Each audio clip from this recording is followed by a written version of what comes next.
Hi there, if you're just joining in, this is NBLX Collections. Today we are doing a press-on nail set. What I'm doing right now is just trying to replace the stick-on tape that is here. It isn't gluing down anymore, so see, I don't look good.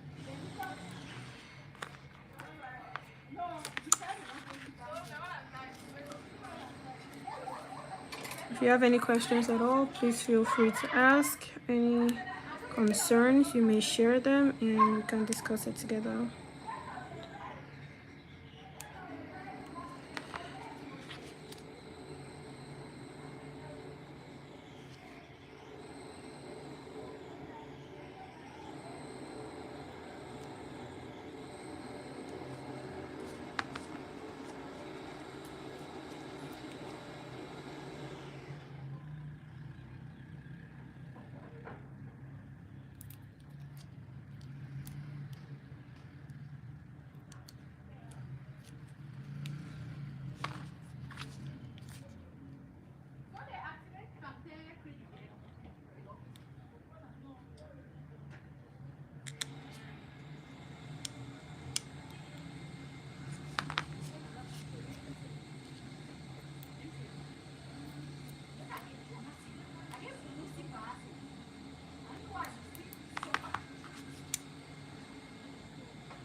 Okay, so that is one.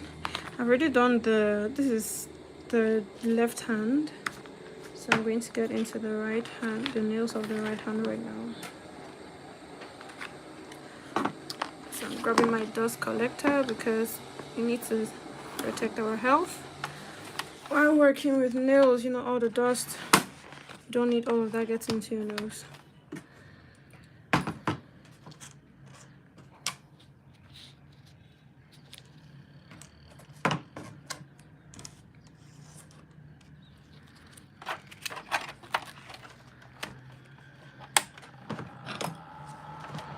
I'm using my drill bit on, there's no specific speed here.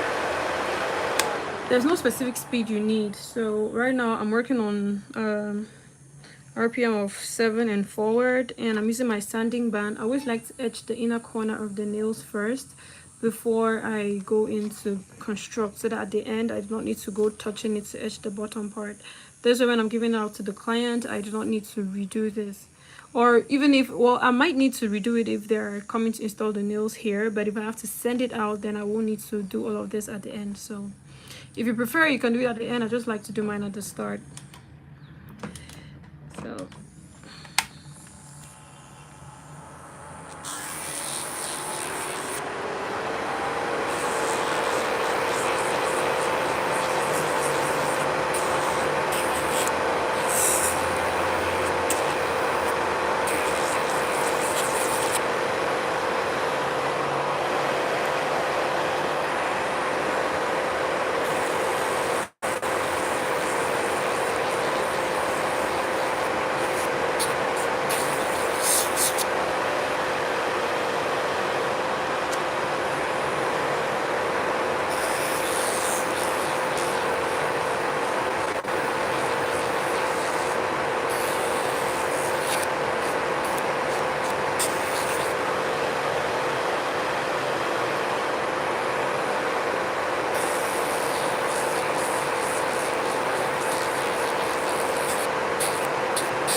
Beauty Baller, I'm etching the inner corner of the nails. I'm etching the inner corner of the nails so that when placed on the nail bed with glue, it gets to adhere more. I'm sure you can see the difference. So this lower part here has been etched while this upper part hasn't. So this lower part is what is going to stick on the nail, like so.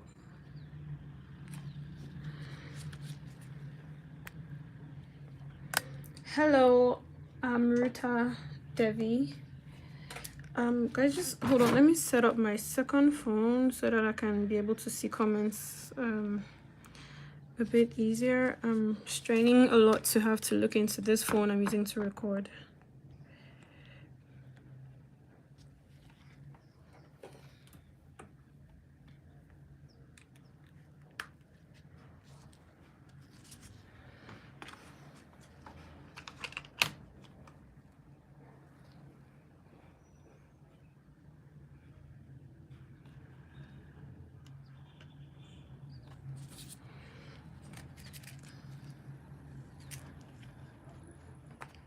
All right, that's better.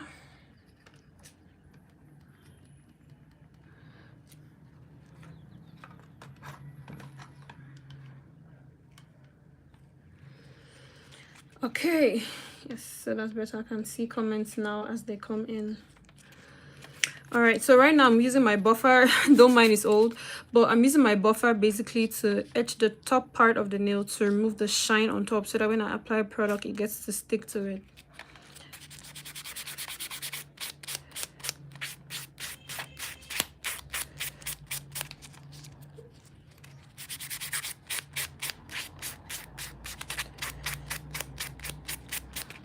And that's it. Let me dust this off so you can see. Hello, Verla Vernier. Hi. So this is how it looks. So this one, you get to see the difference. Let me put it over the black glove so it's more clear. So you see this one, the shine has been taken off here, while this one still has shine. But both of them have already been etched on the bottom. Like that, I see. So I'm going to do this for all of them. So when you're doing press-ons, you need to be careful that you do not mix up the nails, the nail sizes. Be careful to not mix them up. So I'm placing them such that I'll be able to pick and arrange on the stand chronologically. Satisfaction. Hi, Bitty Baller. Can you let me know where you're watching from?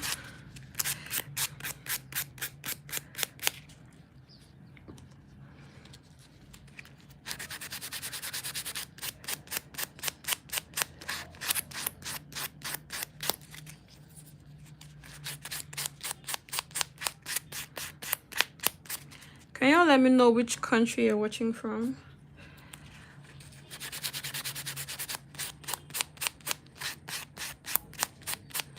America. Oh, that's nice. Well, I'm in Cameroon. And for those of you who do not know, let me quickly introduce you to the brand. This is NBLX Collections, a growing beauty brand based in Cameroon. We offer a variety of beauty services like braiding, manicure, pedicure,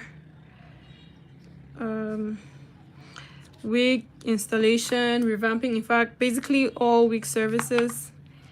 We also sell products, hair products, nail products, and tools for hair care, nail care, beauty, and so on. So if it's your first time here, you're very much welcome. I'm going to try my best to show every product I use for this process, because a lot of times when not a lot of times, but quite a few times I've seen people comment under my videos, you know, asking what products I use. So the thing is, most times I forget to record to show the products in the video. So I'm going to try to show them today. Oh, damn. Sorry, pardon my language. I should have reshaped this. So I touched up on this one a little bit, and I forgot to do this one. I'm just going to do that now. I have to take this off again. If you have any questions, please feel free to ask, or any concerns you might share.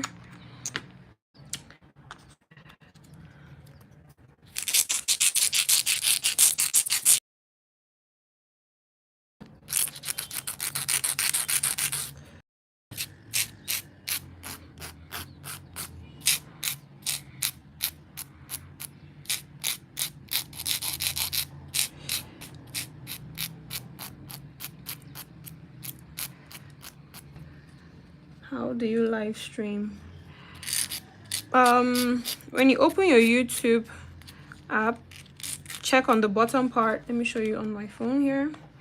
So when you open the YouTube app, on this bottom part here where the plus sign is, you're going to click on that, and they'll give you option. Let me just quickly show that.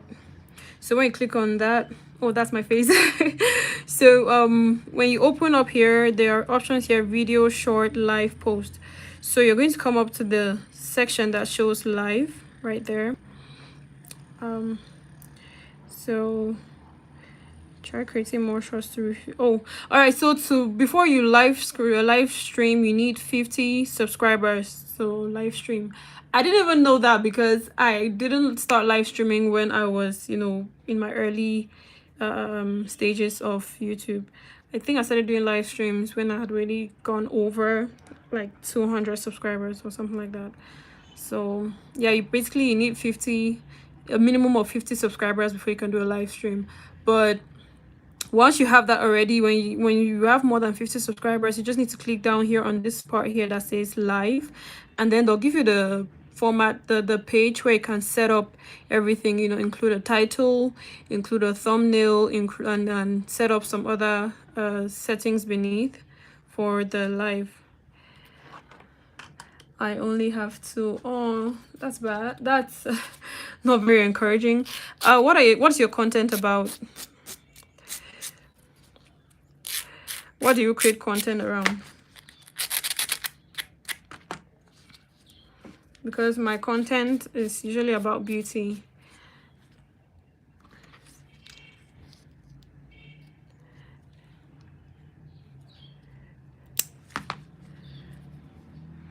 I try VR. I'm not sure what VR is.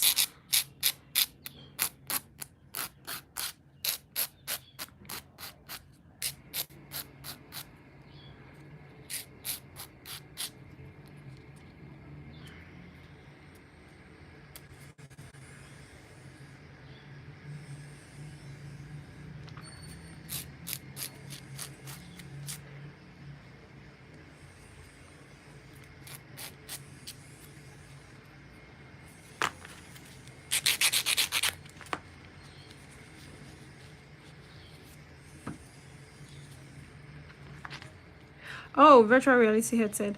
Oh, so basically, if I'm getting that right, it means you are a gamer.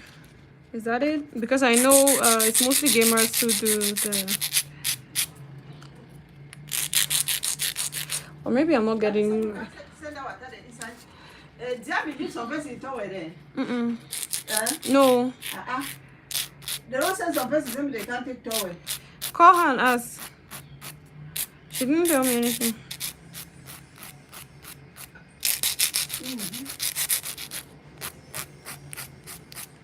Please check if Robert is there. He should go and take them.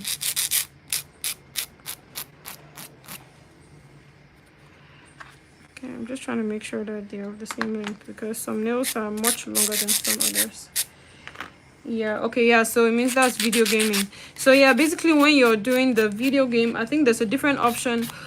Well, I cannot show you right now because I would need to show on the phone which I'm using to record. This other one doesn't have up to 50 subscribers. I think I only have like 9 subscribers on my other YouTube channel, my personal YouTube channel. There I tend to show more of myself, you know, vlogs. Well, I don't really have that much content on it yet, but you know, that's what I'm aiming for. But there is a way to stream showing that. I think it's just about the camera setup, because you're going to be playing your games on your computer, so you can do the setup on your phone, as well as, I don't know, TikTok has an option where you can show the screen of your phone and yourself at the same time. So I've never really I think YouTube should have it as well. I've just never really checked. Maybe just try searching online, search on Google, because personally that's an option I've never used, so I cannot really give you a lot of details on it. Just check on Google, or yeah, check on Google. You should definitely have answers from there. I'm really sorry I cannot be of much help.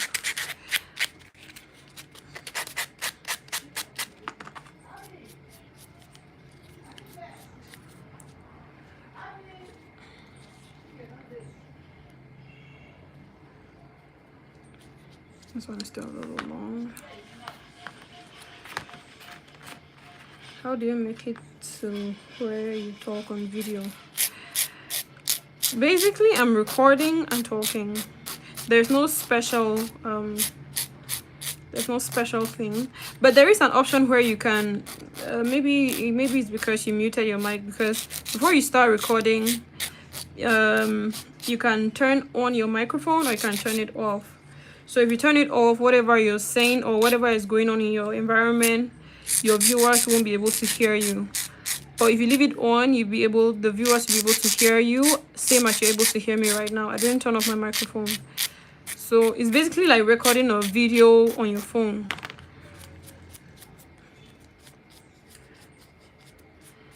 Except you're doing it's on the live, it's a live stream.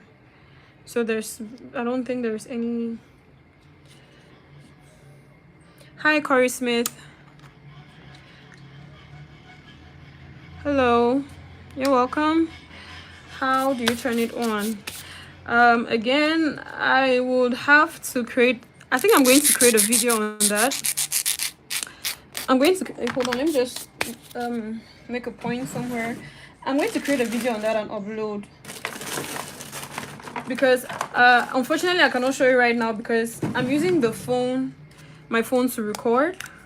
So let me just make a sticky note.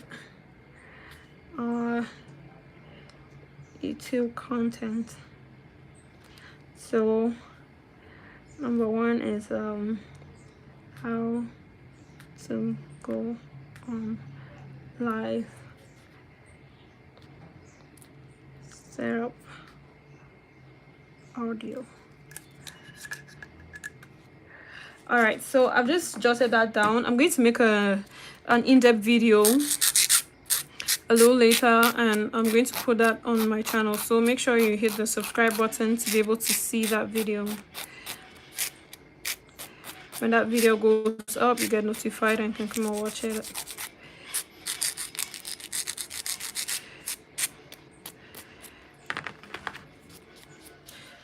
Hi Corey Smith, how are you doing?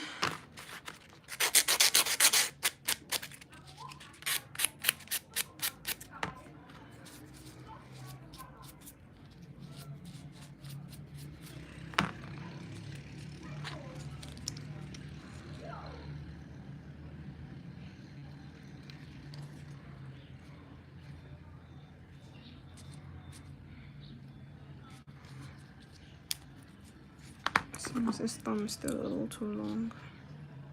Yes.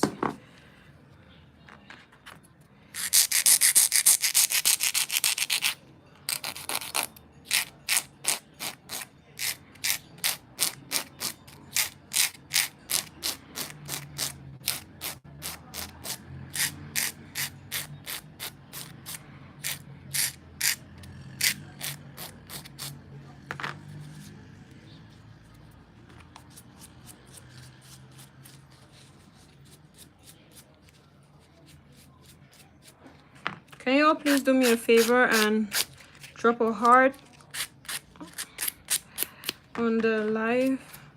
I think it should be the small red button on the side.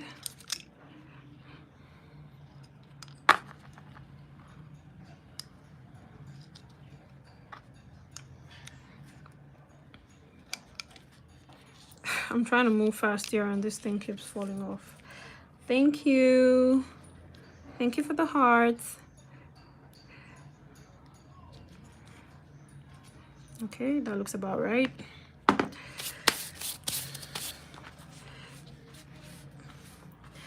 Thank you. So, Bitty Baller, do you have any more questions or any more specific aspect about going on live or YouTube as a whole, which you would like me to create an in-depth tutorial on? I do not have YouTube fully figured out, but I've been on here for a while to know how a couple of things work, so I can be able to help you. Now, we're definitely not in the same niche, because you're into gaming and I'm into beauty, but then, you know, it's still YouTube, and YouTube pretty much works the same. Well, not the same, but the basics or the ground rules are pretty much the same. All right, so now we have our base. So left hand, right hand. Now I'm going to go in to prep to finish the prep. How do you create a post? All right, remember that little plus sign I showed you on the bottom? You're going to click that. You're going to scroll over to the extreme end, and you're going to type. Now, posting is basically typing a text. It's like how you create a post on Facebook, right? A picture with a caption. So you'd have to maybe have a picture. Maybe if you want to make some announcement or share some exciting news, or just communicate with your community, you can use posts. For some reason, mine hasn't been very engaging, so I rarely use it, but I think I'm going to try to use it a bit more. Okay, I think I already cleaned this. I'm talking, and when I'm talking and working, I really not do my very best. But yeah, let me just show you real quick. So right down here, you click on this plus sign. You scroll over to the extreme end where you have posts. Now you're going to select what you want to put up there. I'm going to select something like this. So I have pictures. So they say you can select up to 10 images. Let me bring it down. You can select up to 10 images to post. All right, so right here is where you're going to write the caption. Anything you want to write there, you're going to write it down there. This is a new brush that I bought, so I can just be like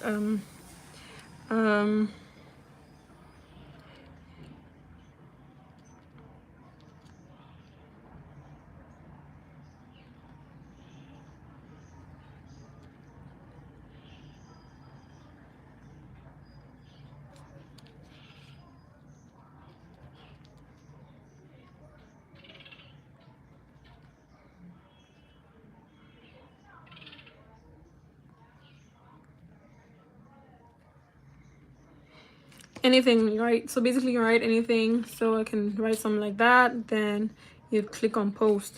So you can set the options. So there's public. You can change the options here. You can either like post it immediately, or you can schedule it to, you know, post after some time, or you can set it to be up on your channel for just a limited amount of time. So that's the expiration here. So if you want it to be up for maybe just 2 days or hours or so, like see 24 hours, it's gonna expire after 24 hours. I would have thought there'll be more options, but apparently it's just 24 hours. So if you want it to expire after 24 hours, you're going to turn this on. But if you want it to be on your page indefinitely, then you're going to leave it off. And if you want to schedule it maybe to post at a specific time, not necessarily at the time when you are creating the content, then you can, you know, select what date you'd like, and also the time that you'd like for it to upload. And once you're done, you're going to click done, and then you're going to click schedule. But if you don't want to schedule it, oops, I made a mistake. I didn't want to. Oh, I made a mistake and posted it. But if you don't want to schedule it, you can just come back to this option here. Yeah, so this is where you choose the scheduling. So if you do not want to schedule, you're going to come back to here, this 3 dots, turn it off, done, and then you're going to click post, and it's going to post immediately. I hope that answers your question.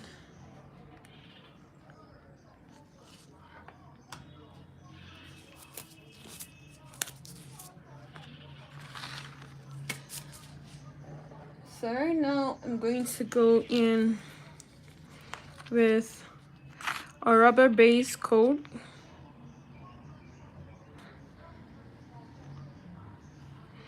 I think I should probably start with this hand.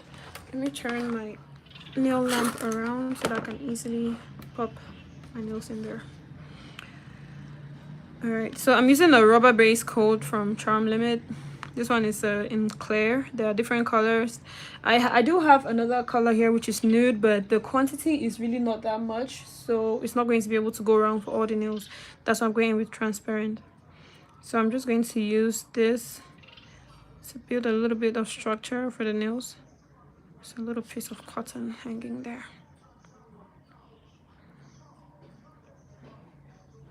So I'm going to do a slip layer for all the nails.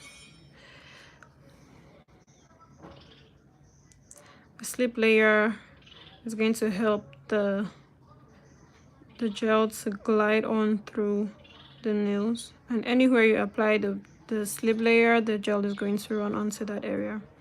So you want to make sure you cover the nail. Beauty Baller, did I answer your question this on how to create a post?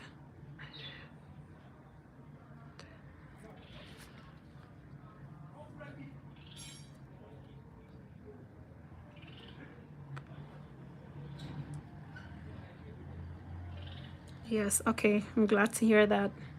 Do you have any more questions or any more concerns? Anything you'd like to know or anything you'd like to share?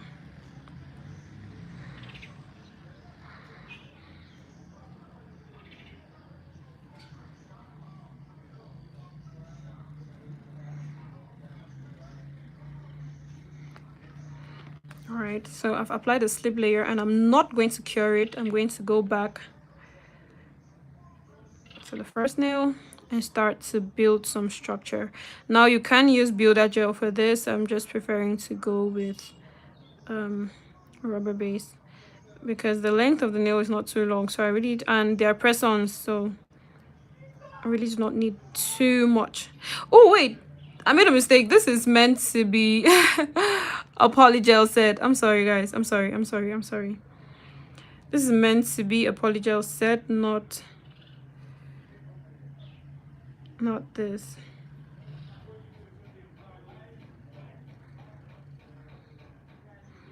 All right, so I've applied my rubber base coat on all the nails already. I'm just going to go ahead and cure it. If you don't have rubber base coat, you can use a regular base coat. I just prefer rubber base because the inhibition layer is really sticky, so the polygel is going to stick better to it. But it's totally fine to use a regular base coat.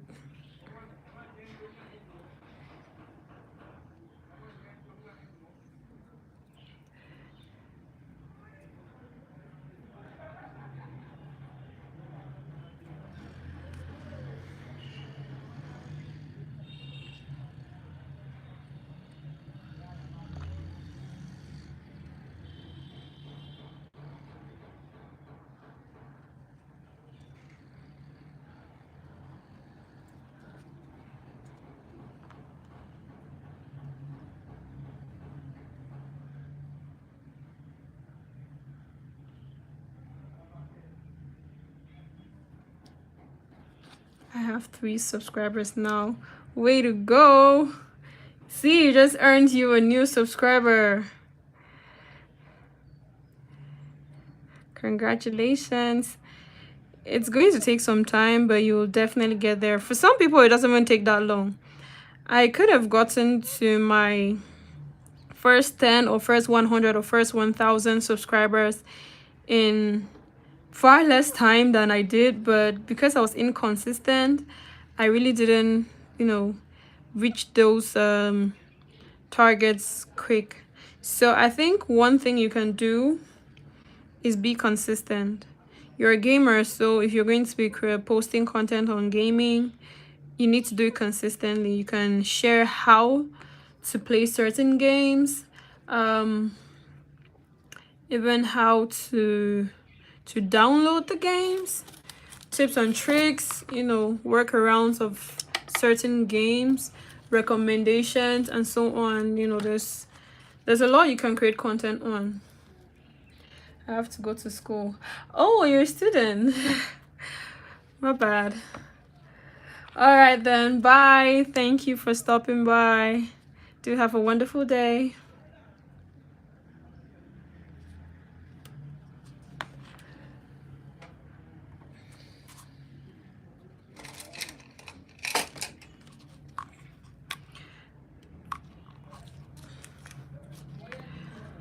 Alright, so I do have this polygel from Evans, and it's already almost finished. It's just a little bit left inside, so I'm going to use it to construct my polygel, because we do not throw away product over here. All right, no wasting. So I'm just going to, I need to grab, I'll use this other one. This one is much cuter. So my monomer dish, grab some monomer.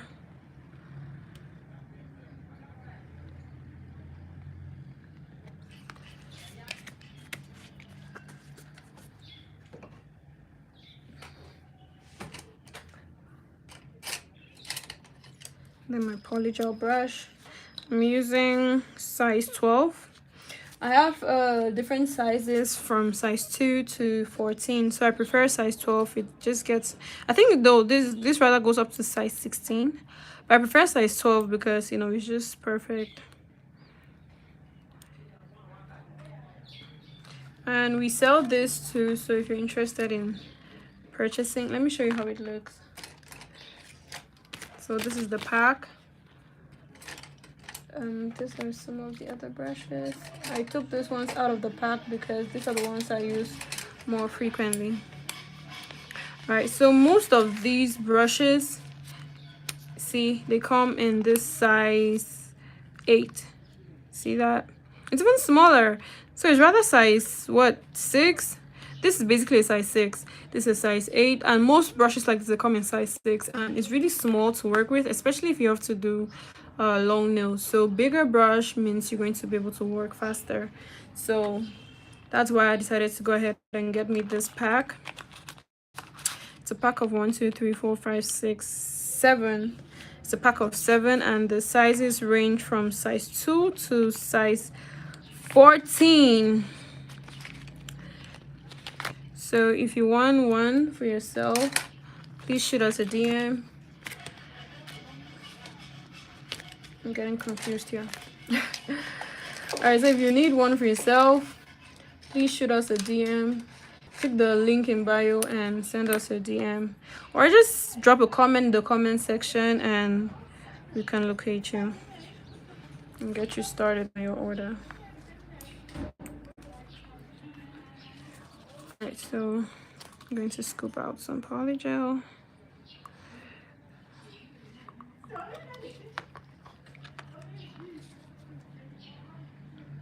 Place that right there. Oh, that's small. That's really, really small. And take out this little thing.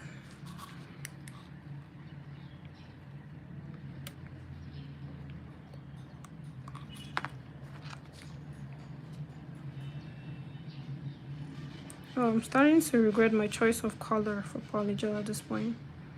I should probably use a different color. This might be a little too dark for me. These are my press-on set, or this is my press-on set. So I think I'm gonna go with a different color. This color is going to be too dark for me.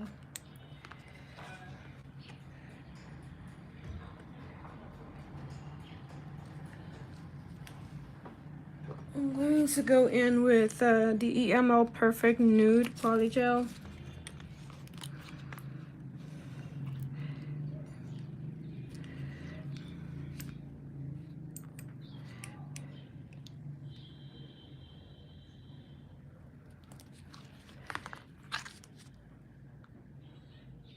Beautiful, very beautiful.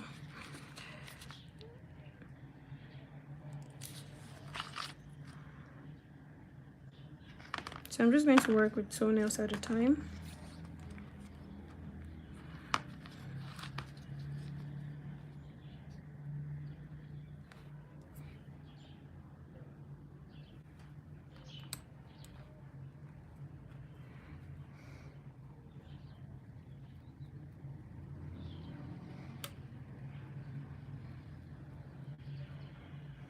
And I'm going to put very little product in the back because I want the back to be very light so that it's going to be flexible enough to fit into my cuticle area.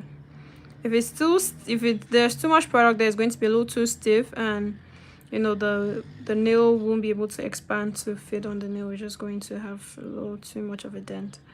So I'm going to keep the product in the back really, really, really light. Oh, I think I just remembered why I was going to use the other shade of Polygel, because I'm still gonna go over it with a pigmented color for the base. So I think I'm just going to finish these two nails which I've already placed. Then I'm going to switch back to the other Polygel so that I can just clear the can and throw it away.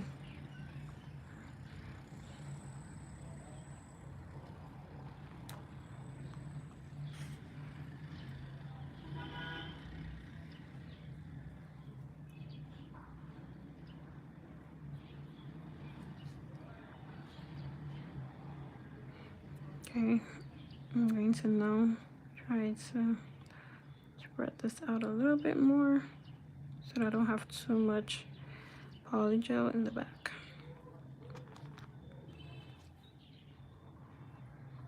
I'm using monomer for my slip.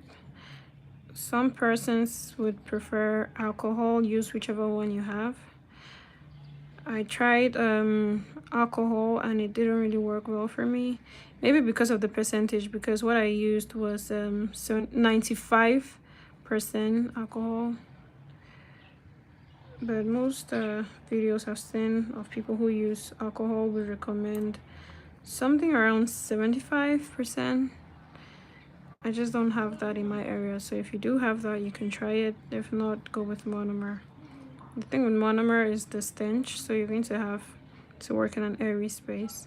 This is not very healthy to have to inhale a lot of it.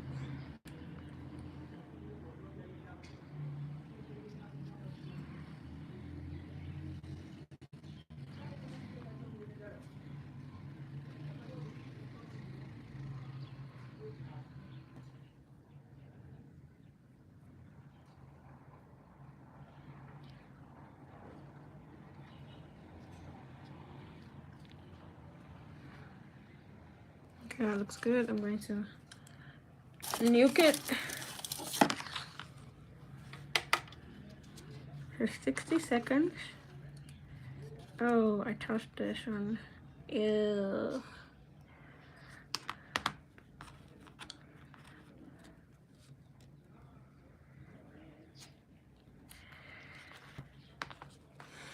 Okay.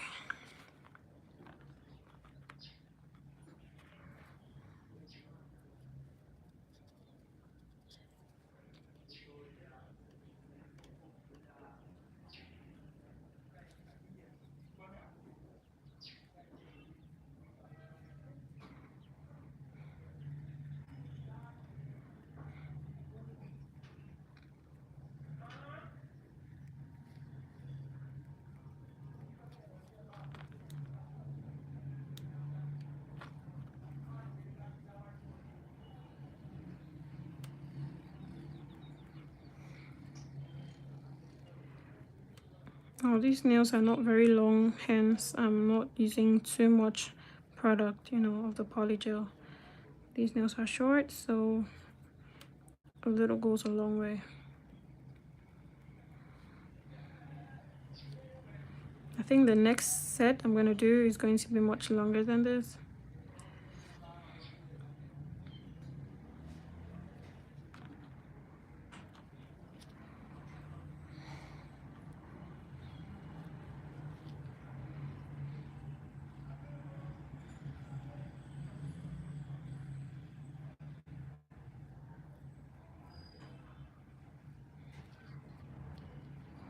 Oh, I think I took this a little too close to the lamp because this side is really getting cured. It's a little tough to move around.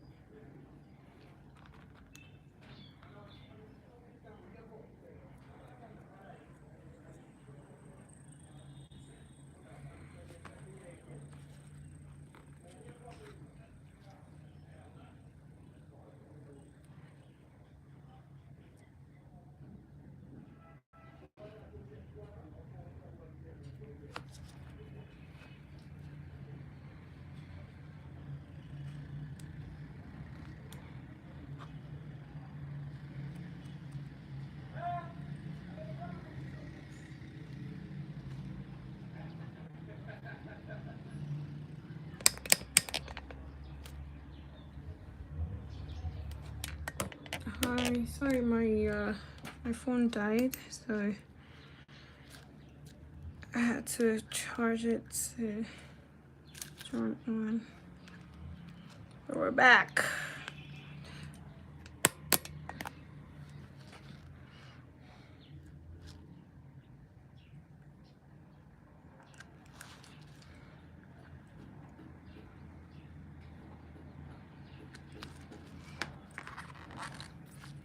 So this is the last nail for this hand.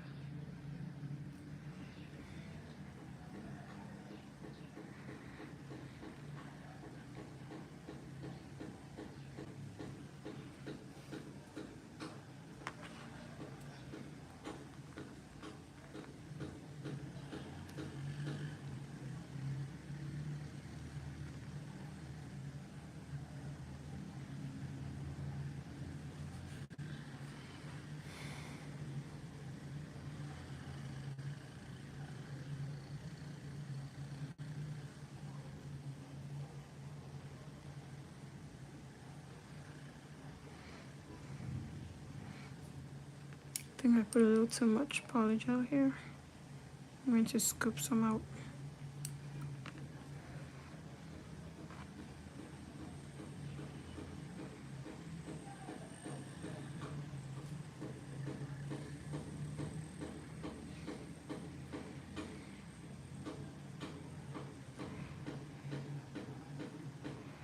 Now, if you're a beginner nail tech, I'm going to advise that you always hold your press-on like this. Don't try to flip it on the other side, because if you're going to be working on a client, you're not going to be able to flip over their hand like this and work. You know, you're going to typically work like this. So always practice holding the hand like this and find techniques or ways to go around it to get the desired look.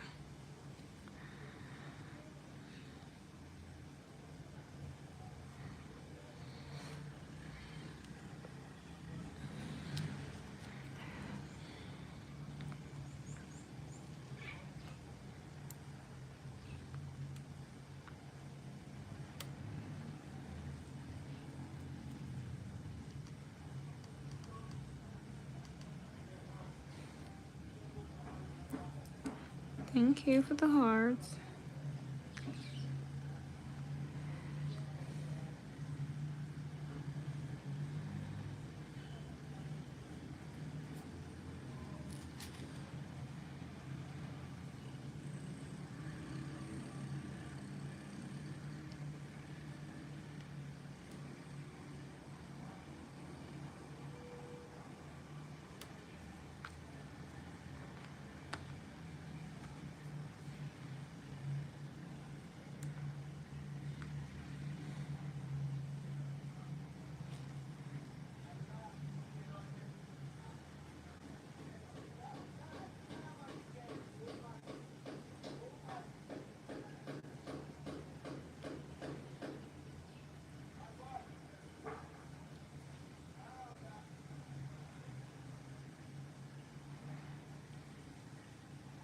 And that's okay. I'm going to do the rest of the fighting. Over to the next hand. My back hurts.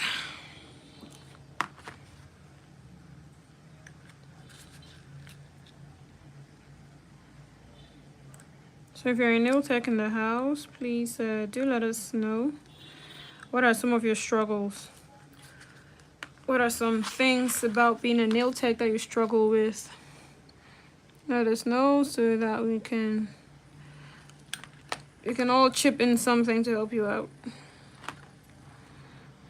Or even if not just nails, because you know, I also do braids and installations. So if you have questions in those fields as well, feel free to ask. But you know, it's typically just right that you ask about nails, but please, by all means, go ahead and ask about anything else.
Hello. So I'll go here.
See how can you all see? I don't think you can. Hold on. See, there's still a good amount of product in there. So we are not throwing all of that away.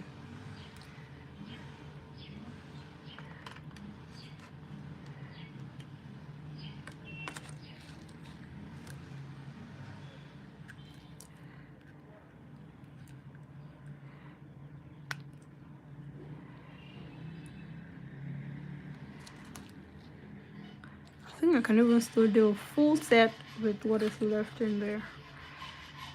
There's absolutely no way I'm throwing it away. Every time I run out of, anytime a jar of polygel goes empty, I always cut it, always. Because there's still so much in there that would get thrown away if you did not cut it up. I wish they would make polygel in pots, you know, instead of tubes, because you end up throwing a lot of it away if you don't cut it up. Even if you try so hard to squeeze all of it out, it never fully just gets like completely empty. There's always just going to be a whole lot left in the jar. So I wish they, in the tube rather, I wish they would make polygel in pots. That way it's easy to scoop out, you know. I mean, pots like this, had it been it's a pot like this, you know, you get to see how much is left inside and really get into all the corners and, you know, scoop everything out. But when it's in the tube, you can't fully get it out.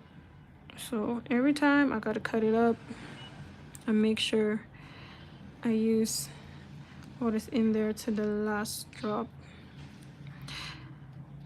And you'd be surprised at how much you can still do with what is left in the tube when you cut it open.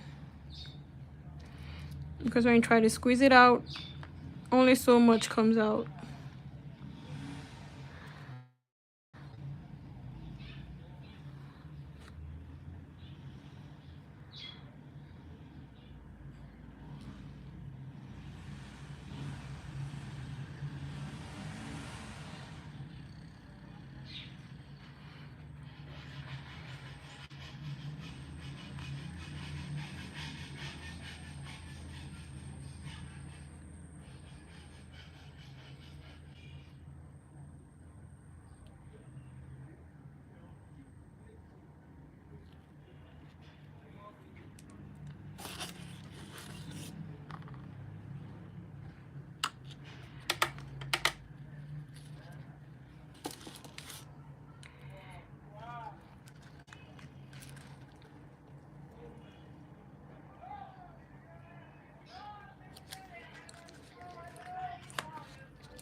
Another thing you gotta deal with when you cut up the tube is air gaps. If there's normally air gap in the the polygel, when you squeeze it out, it's gonna be even more when you cut it open. I'm not sure how the math works, but it is what it is.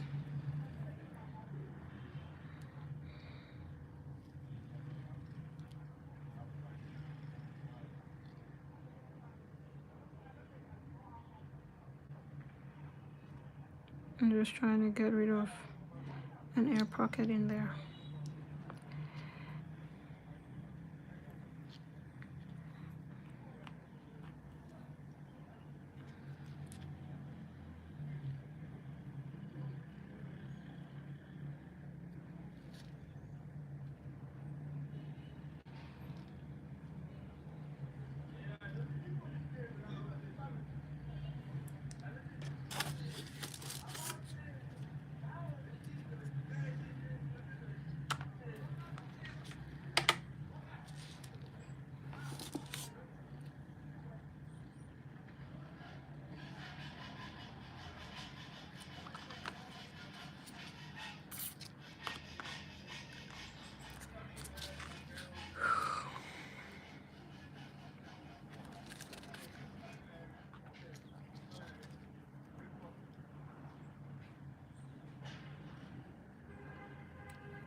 YouTube is just so strict, y'all. I can't even play music because I'm scared it's gonna get flagged or something. So we're gonna do some ASMR. Okay, this is the last nail already.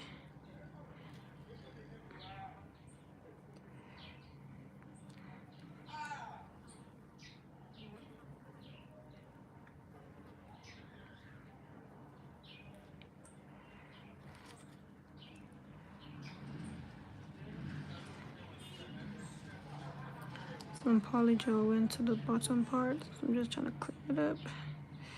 I never like to see them under there, so I always make sure to clean them off. Look at that, this nasty little bugger. Okay.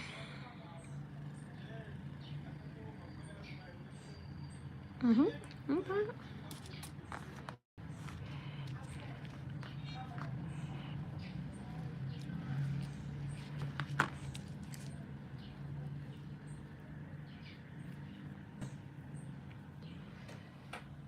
I'm just going to clean up my brush at once before I keep it away.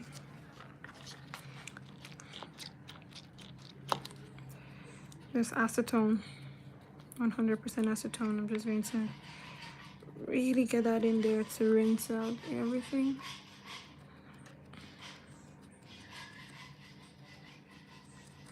If you have any questions, please feel free to ask. Or you can just say hi, you know, so we can get the conversation rolling.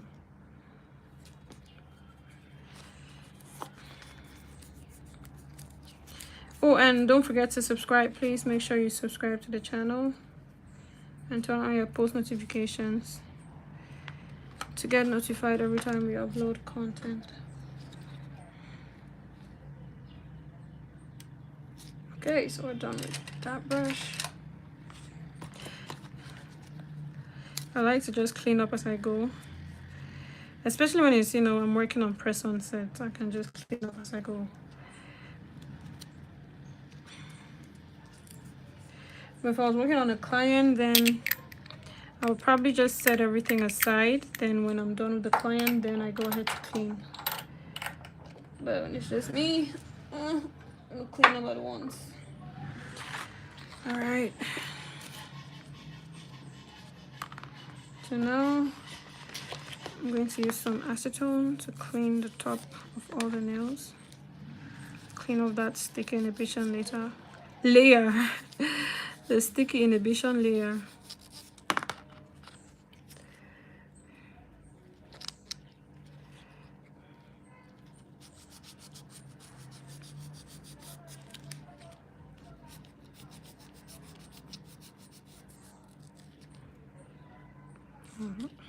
And then I like to, you don't need to, but I just like to go ahead and dry it up again for another 60 seconds.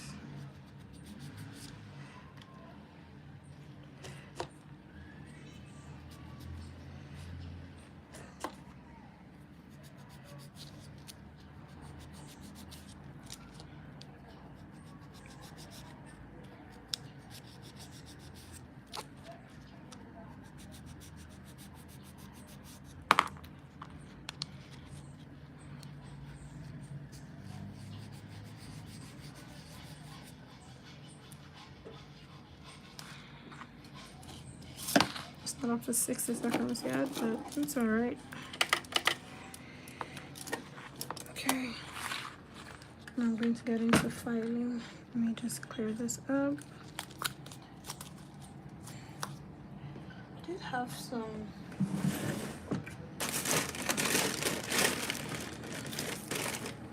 it's not around me, but I'm going to use some pegs, just regular pegs, and just peg it close, or even hair clips, whichever one, and just close that up.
if I'm going with the, oh, this thing is not very sticky. You can go in with your e-file, but I just like to use a manual file for this part.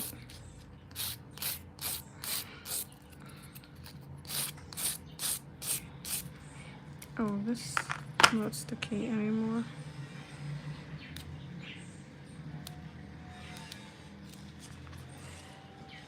I think I should have replaced all of them before starting out.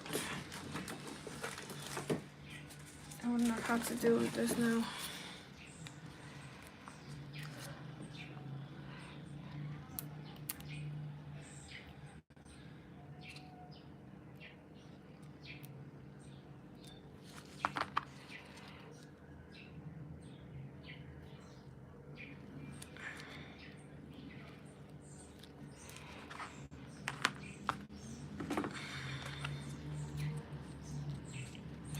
Oh, so it's much stronger, and then the back is, I don't know if you can see, but it's still flexible. So this is what I always like to go for every time I do press-on nails. And then the free edge is more firm.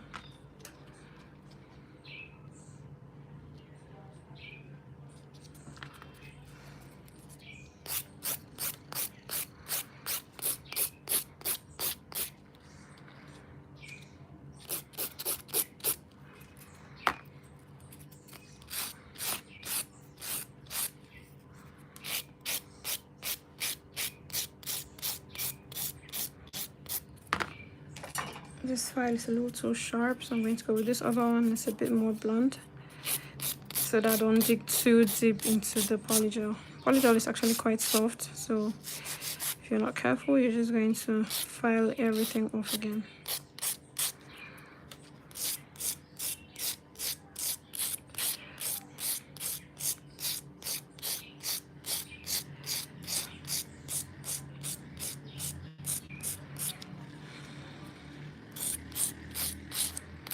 Strange, when I'm working with a client, I would typically do this with an e-file, not not a manual file. So working on press-on, I'm going in with a manual file.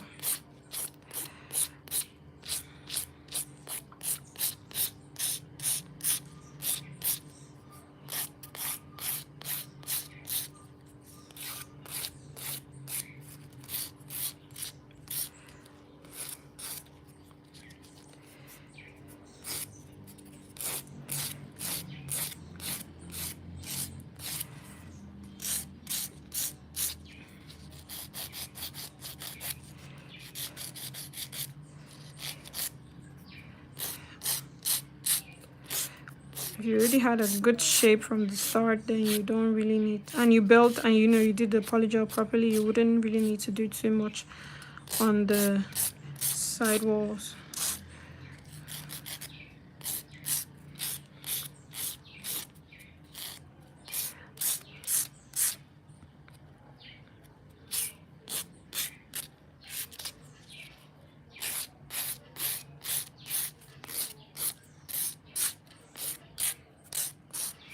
I'm just going to go ahead and buff at once so that I don't have to come back to it.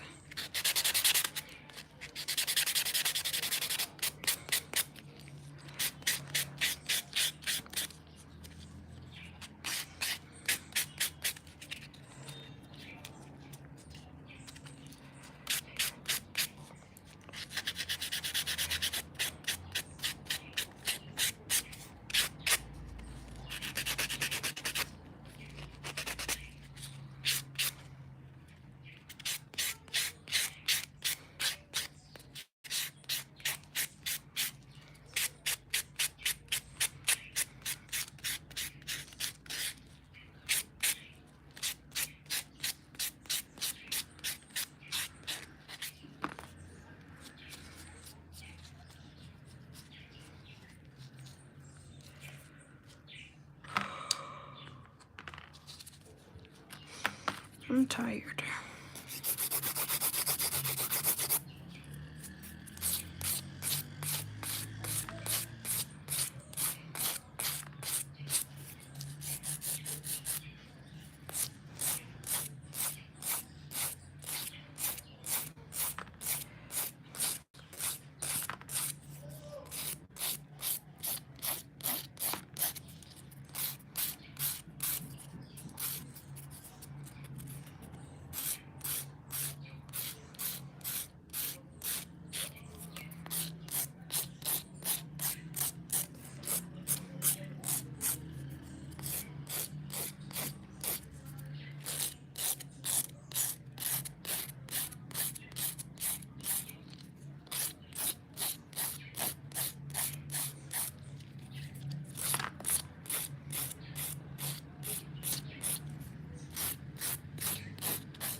It's a lot harder to file these press-ons because they keep moving as compared to, you know, filing nails on a client's hand. The nails are sturdy, but these ones just be moving all over the place.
I think the problem with this press-ons is that I'm using the reason why it's not being sturdy anymore is because I'm reusing the old tape. I should have changed them all out.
2 more to go. I'm so tired.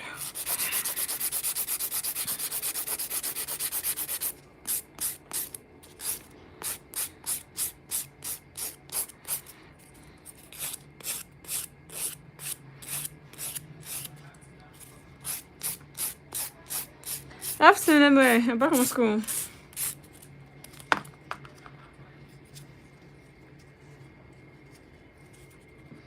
Hi, Amar. How you doing?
Last man standing.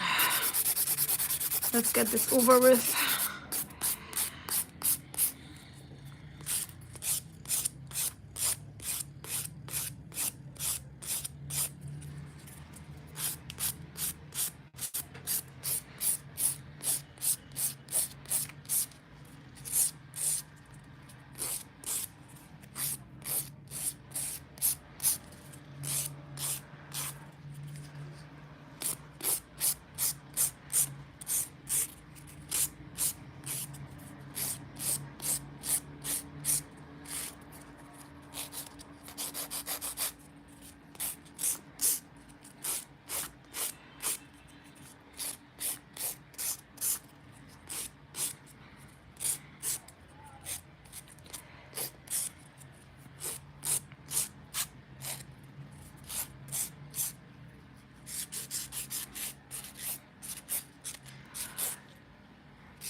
I'm done.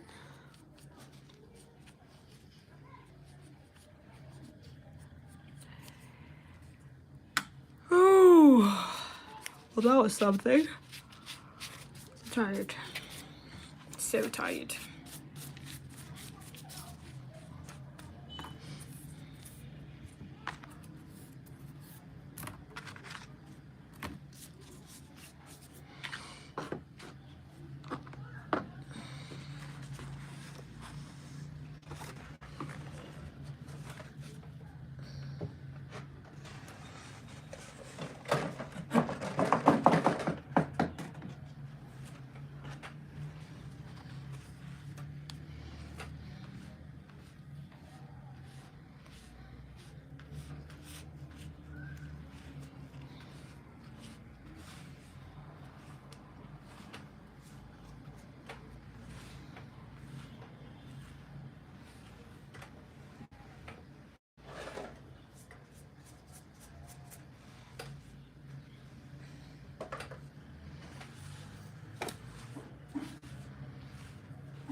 I'm cleaning up really good. Like trying to get a lot of the dust out because we're about to get into the design and I really do not want all the dust lurking around. Okay. Let me stretch my back a little bit. Oh, that felt good. All right.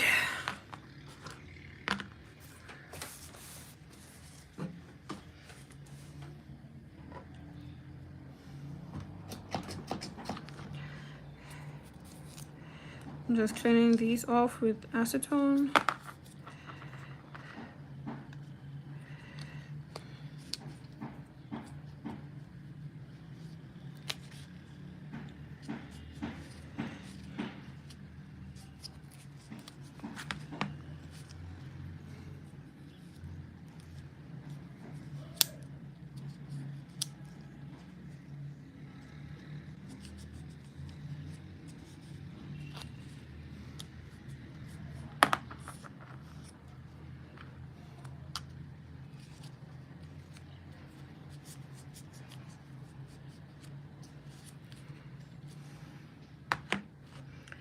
All right, after wiping that down, I'm just gonna show you guys the design real quick.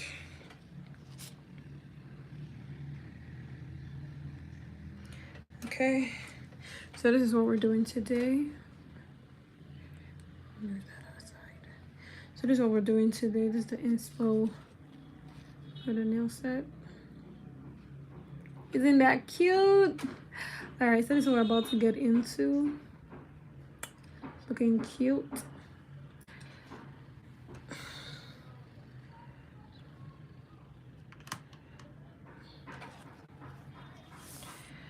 All right, so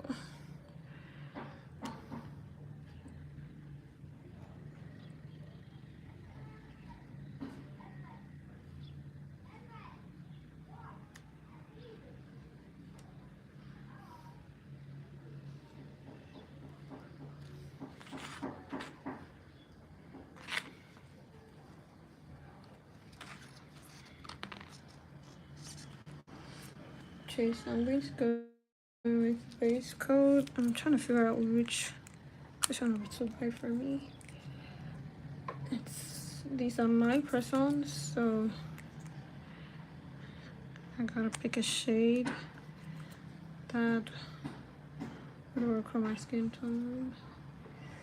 Maybe I should go a little bit orangey.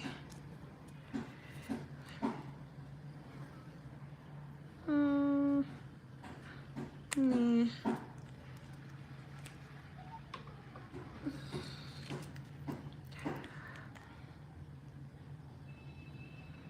I wonder how this one's gonna look.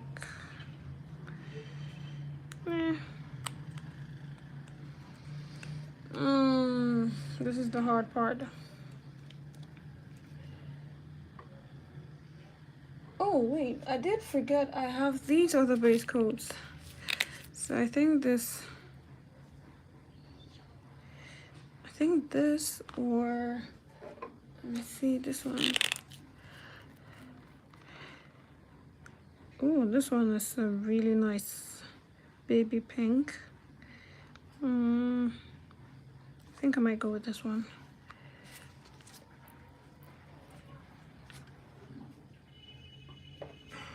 All right, so I'm going with this.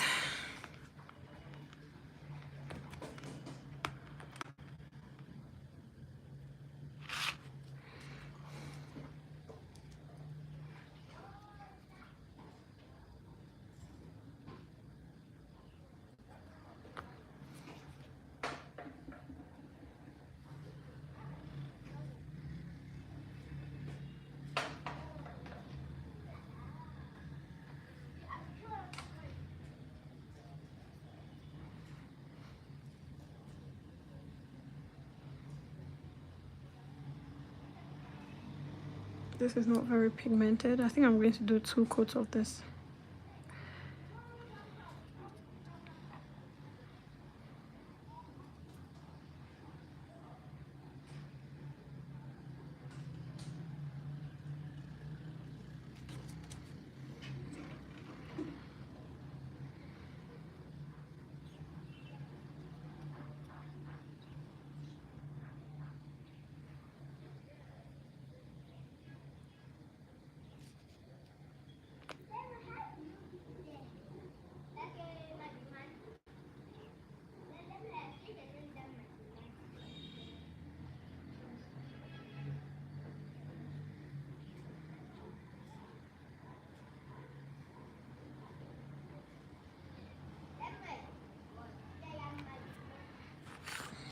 I'm gonna cure that for 60 seconds.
And then we're gonna do a second coat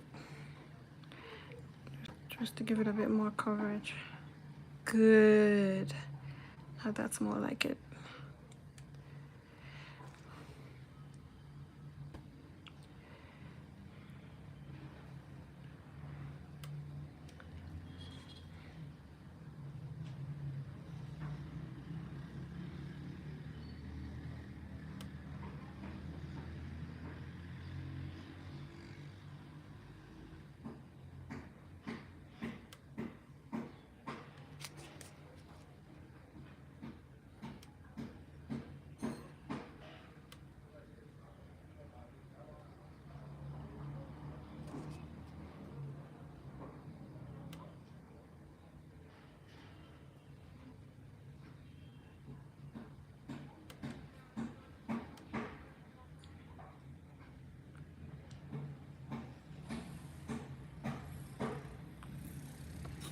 Ooh, I'm so in love with this shade. It's so cute.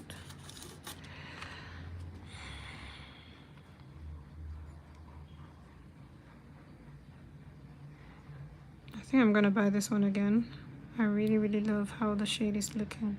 To think ever since I bought this particular background shade. I've never used it, as in never ever used it. This is the first time, and I have definitely been missing out on a lot, because this is so cute.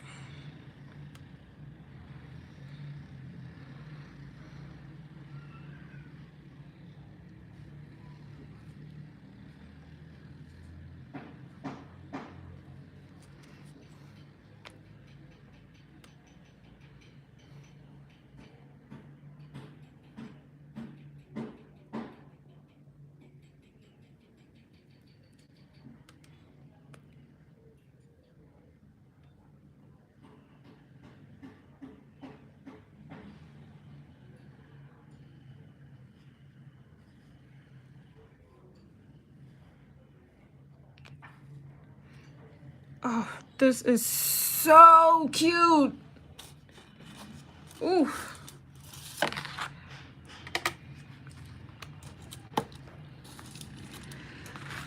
Right. Oh, I don't know if I even showed you guys what I was using. This is Carol Nail Max Nude. So there are different shades of the nude. It just says here nude, but I can tell from the caps. Look, these are two different shades. So this shade is darker. This one is a lot brighter. And this one is not as thick. This one is less pigmented. This one is more pigmented. So these are two different shades. But this is what I just used, and it's so good. This is the first time I've actually used it ever since I bought it, and I will definitely be using it again and again and again. And when it's finished, I'm gonna buy another one and keep using it because it's just so good. I can't have enough. It looks really good. All right, so I'm going to go in with this shade from Kenny just to give it a bit of depth. I don't know if to call it depth, but it just takes away a lot of the brightness and like kind of tones it down a little bit.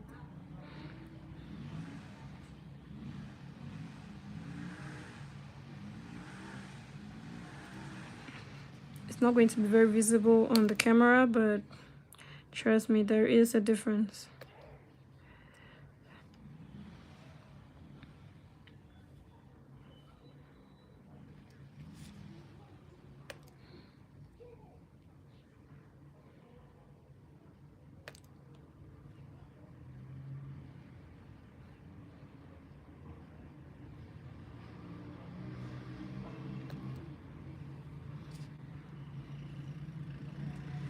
So looking at this right now, I'm rethinking my choice of doing, you know, the brown design. I'm rather thinking about doing a French. No, like simple, classic white French. I think it would look really cute on this background shade. So cute. You know what? I'm going to do that for a different nail set. I'm just going to go with the brown for this one.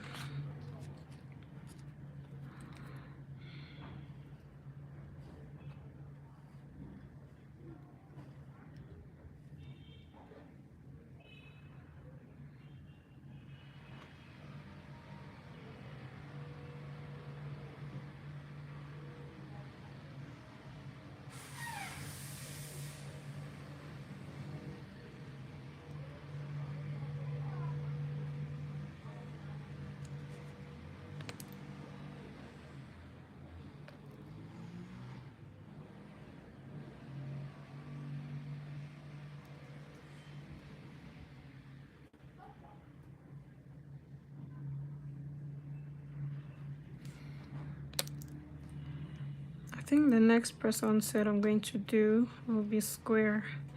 I haven't done square nails in forever.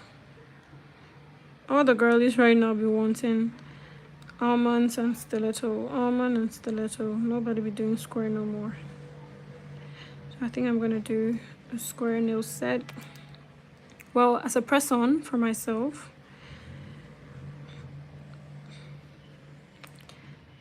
I'm going to do that, and whichever day I decide to do that, I'm going to come on live again. Make sure you're following the channel, because I think I'm probably going to post it, you know, to pass an announcement as a post. so that y'all can be aware when I'm going to do that and you can join in. Ooh, this shade, it's eating up. Sweet. All right, so I'm gonna cure that for 60 seconds, and let me take a quick look at the design again. All right, so which one do we start with? I think we're gonna do the pinky first and the thumb, because those two designs are almost the same. No, the pinky, the thumb, and the index finger, these three, they all require blooming gel, so I'm going to do these three first. The pinky, the index, and the thumb. That's what we're starting with.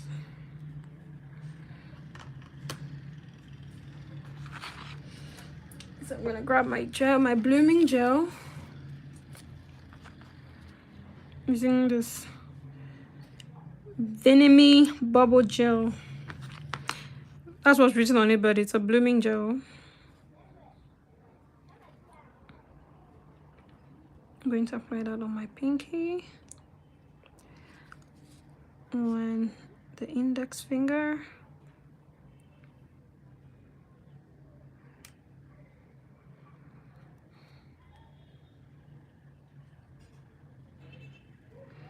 and on the thumb.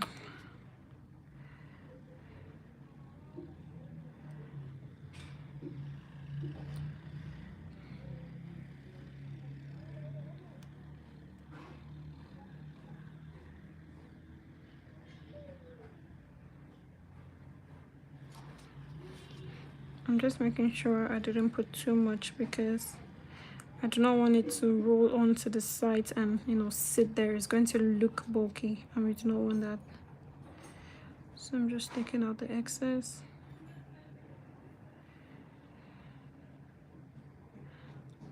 All right. So now that we've got blooming gel on there, we're going to grab the brown shade we're gonna be using. Is this? Wait, I think this is hold on, this is burgundy. No, wait, this is burgundy. Okay, this is brown. I'm gonna use this brown, but I think I'm gonna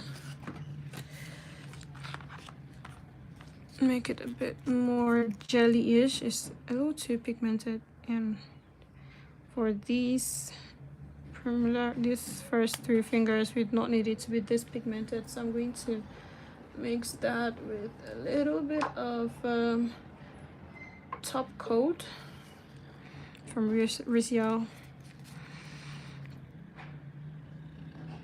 I'm just going to mix some top coat there to also give it that jelly effect,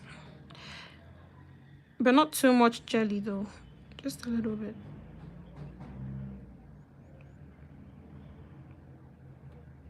Because as per the inspo pic, these nails, these nails are not supposed to be too pigmented. So I'm gonna mix that up.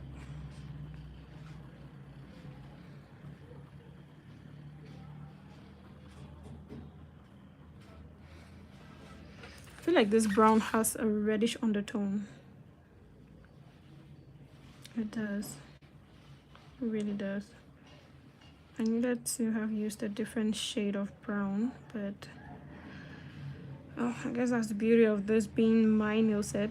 So it's not a client, so I think I can get away with using this. All right, so let me get this out of here. So that. All right, starting with this one, I'm going to just do random dots all over the nail. I already have blooming gel there and I did not cure it. All right, when you apply your blooming gel, do not cure it. So we're going to go random dots all around.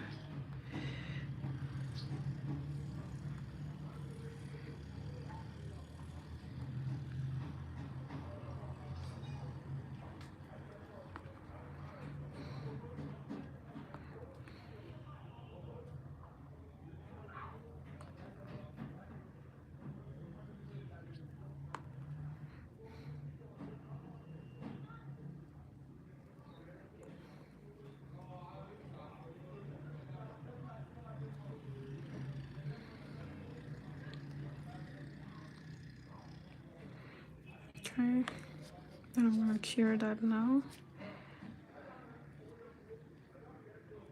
Oh, you see this merging? Yeah, we do not want that, so I'm gonna cure that immediately so it doesn't merge completely. And then for this nail, the nail art here is bada bing,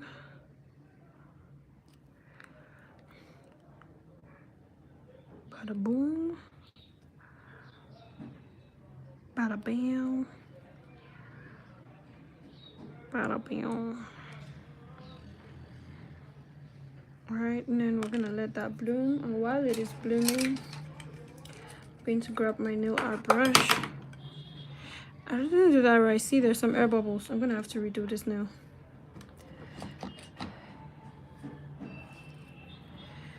Alright, so I'm going in with, let me turn this away from the gel so it doesn't cure this.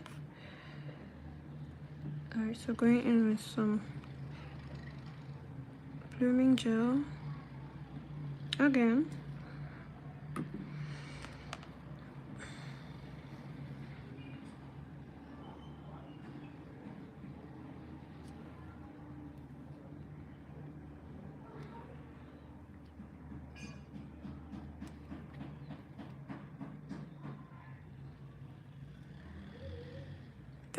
This one looks right, the rest nah. I'm a little bit too much of a perfectionist, so I'm just not gonna go with that.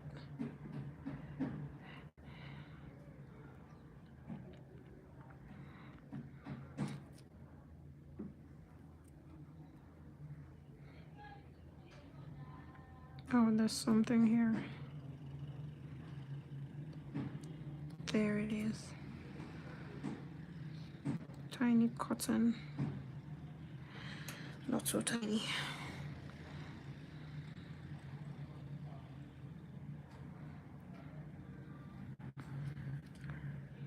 Alright, let's give this one more shot. I'm gonna go 1, 2, 3, 4. Oh, I think I finally got the trick because these two look right, but these other two don't. And I think I just figured it out. So it's gonna have to be like a drop and move, because what I was trying to do was put and try to pull it along, which was given the haphazard, you know. So to get that effect, you're just gonna have to put it on the spot and then move it instantly in the direction you want it to go, pulling it out, not on the nail. I don't know if that makes sense, but I'm going to do that. I've just figured out that trick right now, so I'm going to redo it.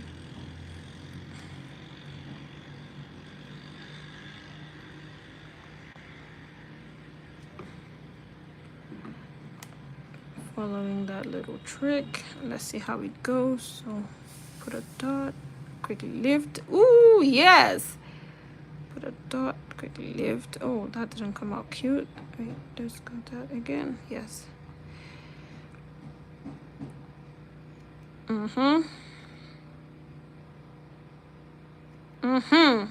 Perfect. And then now we're going to go in and swirl from here.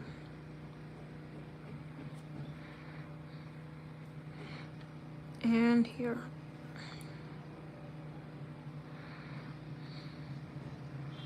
Oh, this is already over blooming. I gotta cure it. Cure. It's over bloomed. Okay, I'm gonna cure it now. 60 seconds. Alright, then for the thumb, we're doing the random dots again, but I'm going to do half because from the inspo pic, the thumb is not very visible. But then you can't see that there are dots. You can't see that there are dots here. So I'm just not going to do all over the nail. I'm going to do like this one is all over the nail. So for this one, I'm going to do like just half of the nails. Of the nail, not the nails. Half of the nail. So this is going to go like, let me do this side.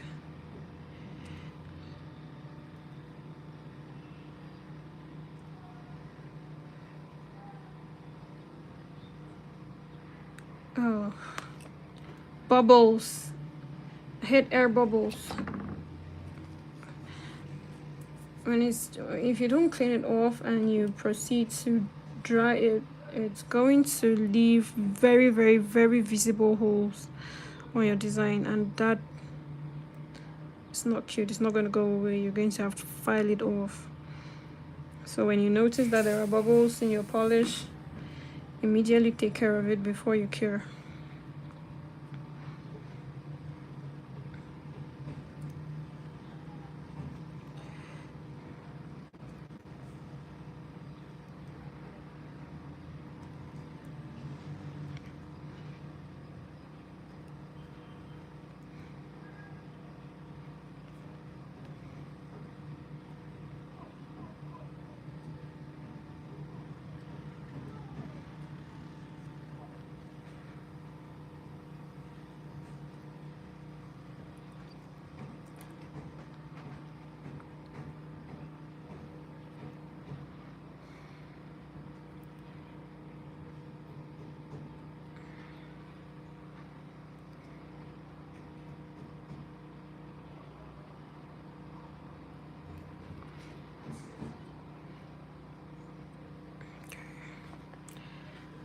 And then we're gonna cure this.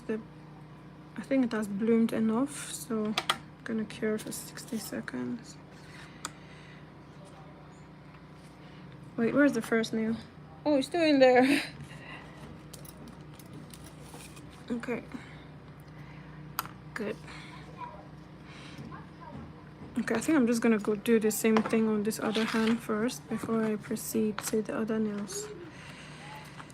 So, blooming gel here.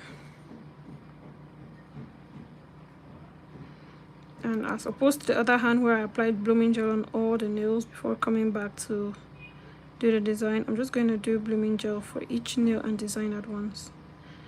Because another thing is when you apply the blooming gel and let it sit, it kind of separates, and when you apply the gel, it doesn't give a good look. So, da-da-da-dum.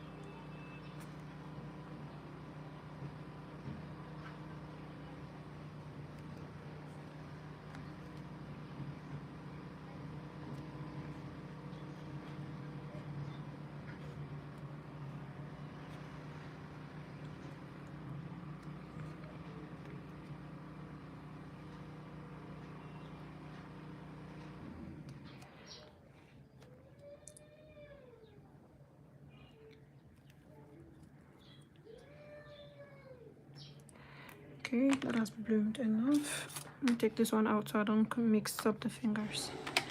60 seconds, cure it. The next nail is the flower.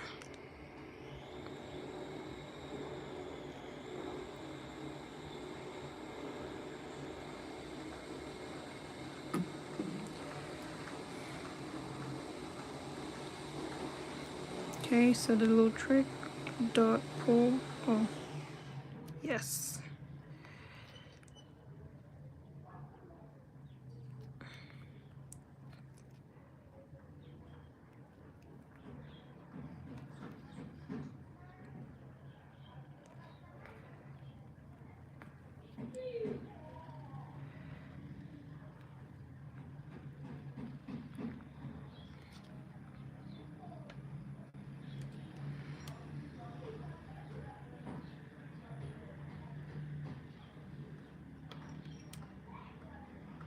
Oh, that is not looking very right, but I'm not gonna clean it off.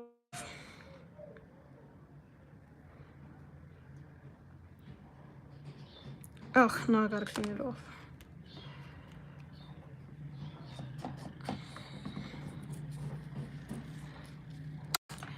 Okay, Okay, so the problem is the polish I mixed up is already finished, and you can see this wrinkling here is because while it was here, the light from there already started curing it up, so that's why it's doing like that. So I'm just gonna clean that off and mix up a new batch just so it doesn't get caught up in there.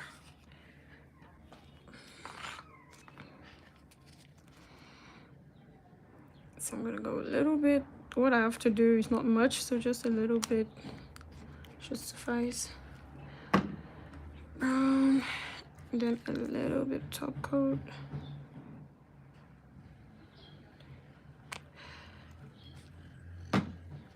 Mix that up.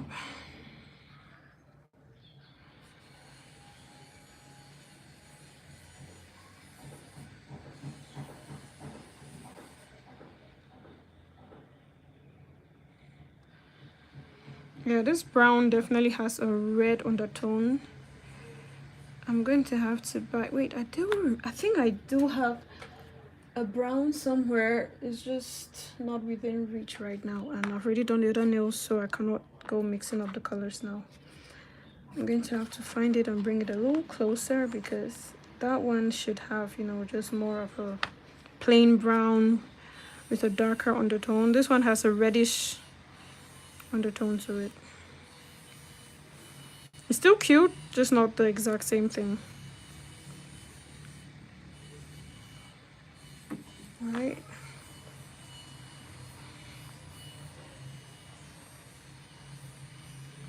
Good.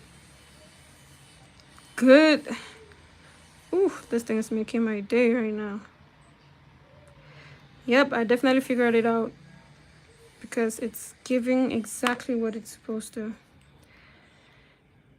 Then I'm gonna go in with my nail art brush, swirl up and down.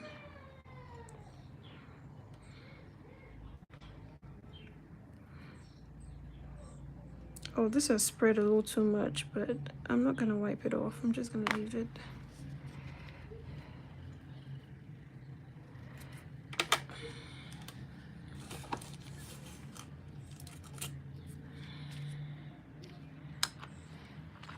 And then the pinky.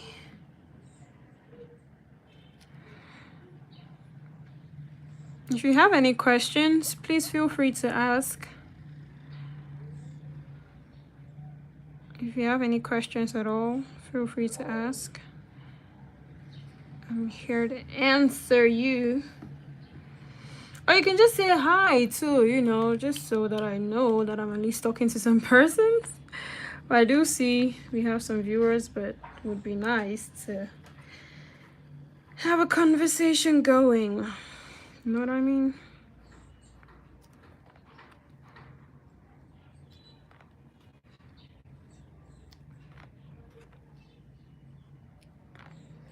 Oh, there we have another bubble. I'm going to have to poke this.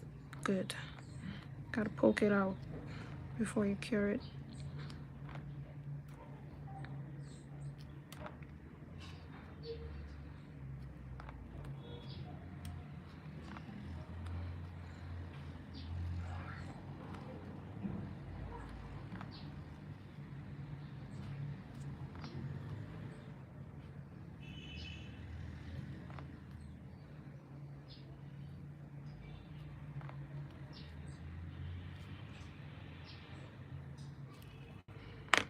Okay, clean off the sides,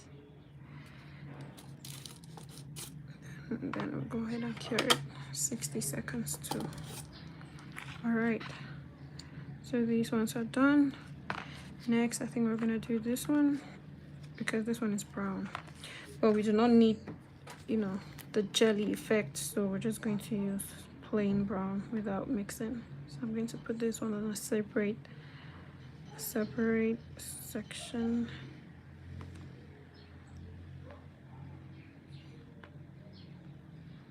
Yeah, this one definitely has a reddish undertone. I really am not, it's still cute, don't get me wrong, it's still cute, but just a little too much of a perfectionist. That I wanted it to be the same design, like the same undertone.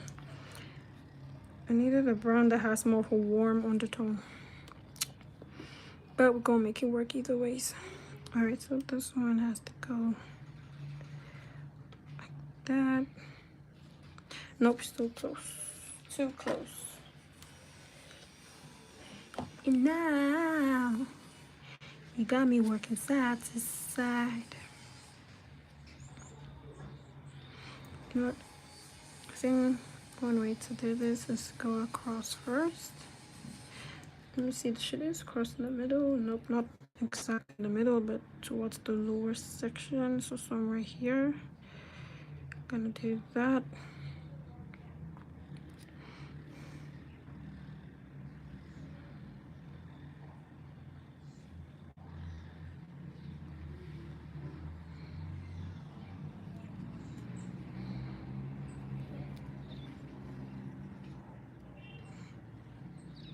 It's a little too close through the center.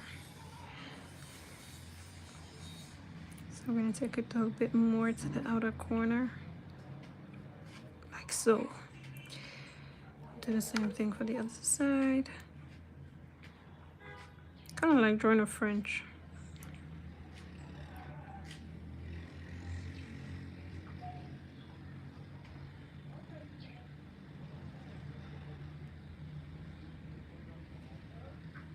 Basically just drawing a French here,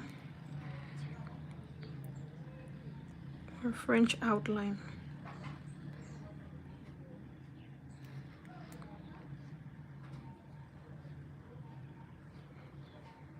Okay, that looks good. Then we're going to do the same thing in reverse. So instead of going like this, we're gonna go the other direction on the bottom part.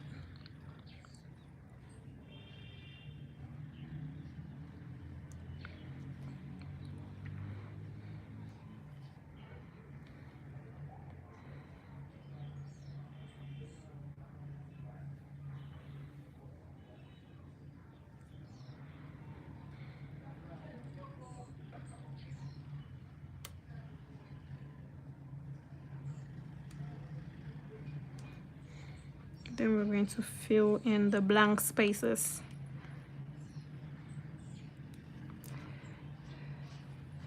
I think I should have taken out a bit more of the polish because this is not going to suffice.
Now remember I said if you're a beginner nail tech, I advise you always hold your press on like this. It's really going to help you to get used to working with clients like this, as opposed to always turn it on the other side. So always keep it like this. This will help.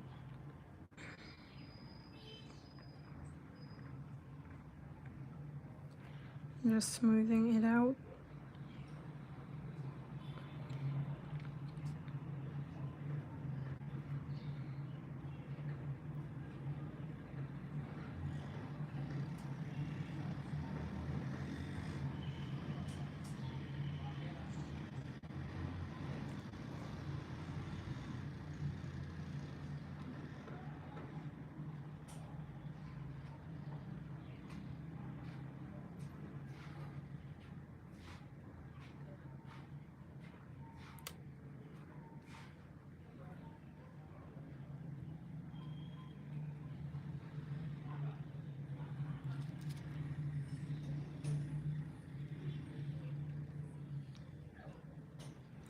Okay, that looks good. I'm gonna cure it. Wait, let me just take a look at the design to make sure. Oh wait, I gotta bring this in a little bit. It's a good thing I took a look. Always make sure you're looking at your design. Inspo pic.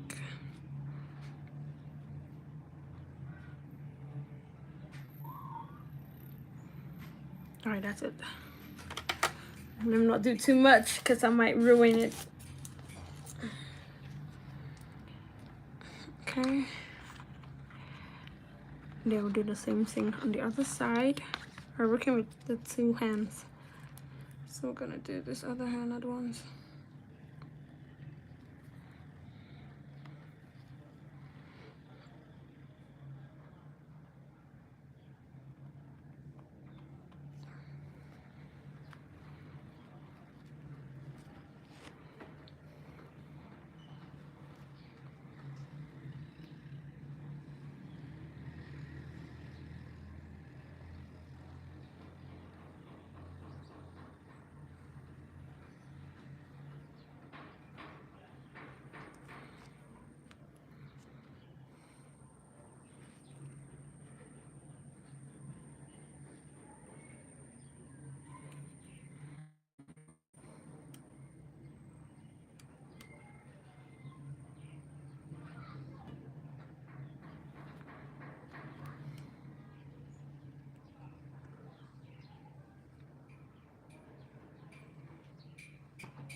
And fill it in.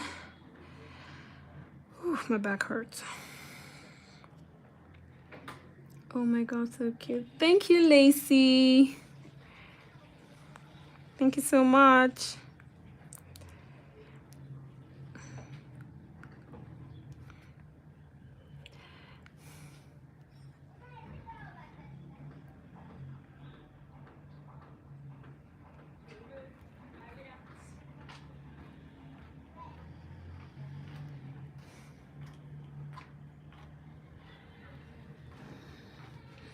Good afternoon. I'm there. Welcome.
Okay. Wait. Okay, no, I think this one is here.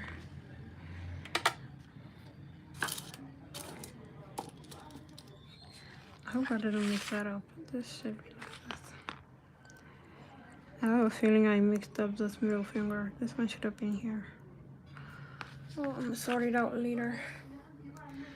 Okay, so the next, I think we're done with the brown now. Next, we are going to be doing the aura without the aura. So let me just show you this one.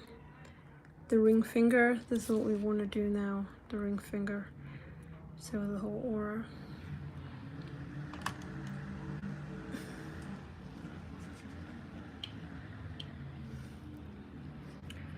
Alright. I'm gonna clean off the brown because we're done with that.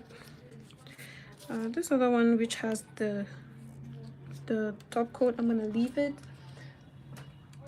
because we're gonna use some top coat as well. So I'm just going to add a little bit of rhinestone glue to that.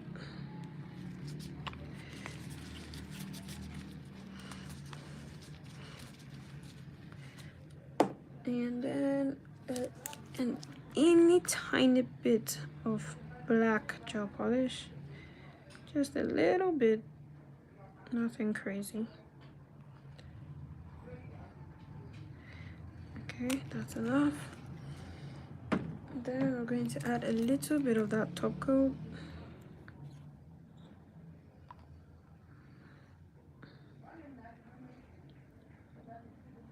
Okay, then we're going to mix everything up.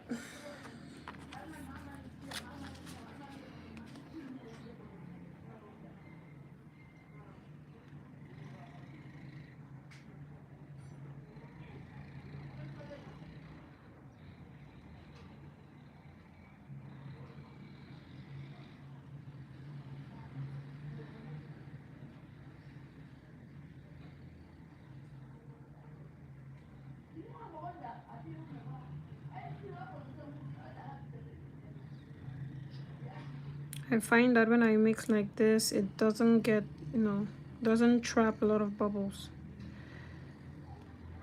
Okay.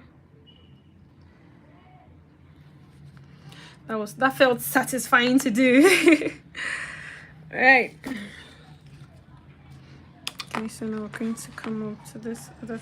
Now for this design, we're going to start first by wiping off this inhibition layer with acetone, of course. I just clean that up properly all around.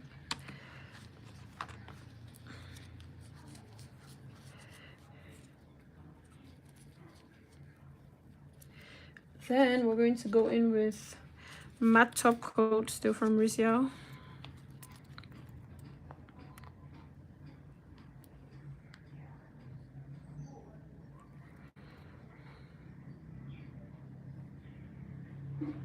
Because we're going to do chrome isolation. We're doing chrome isolation, so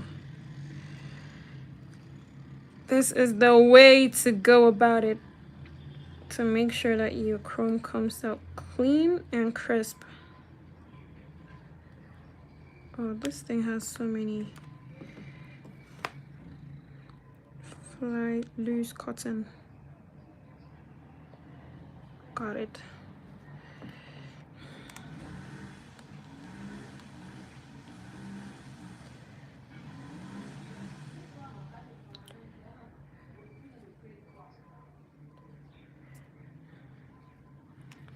So we're going to cure that for 60 seconds. This is matte top coat. Matte top coat.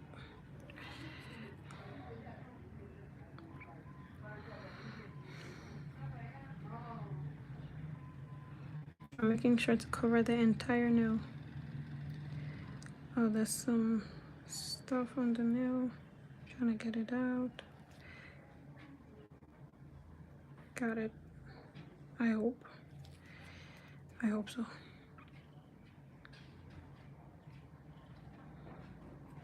Oh, still another one.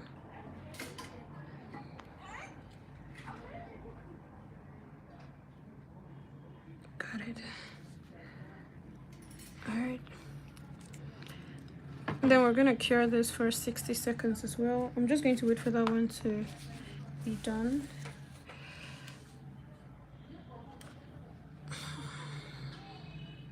Alright.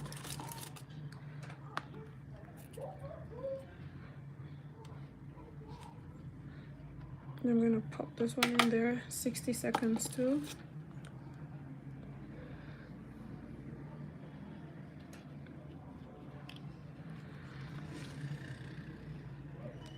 Matte. Now we're going to wipe this down again.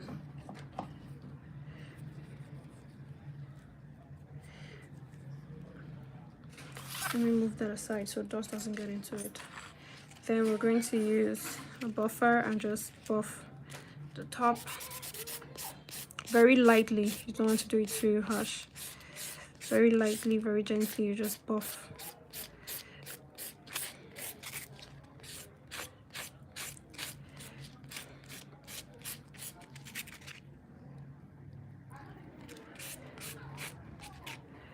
Oh, it's moving.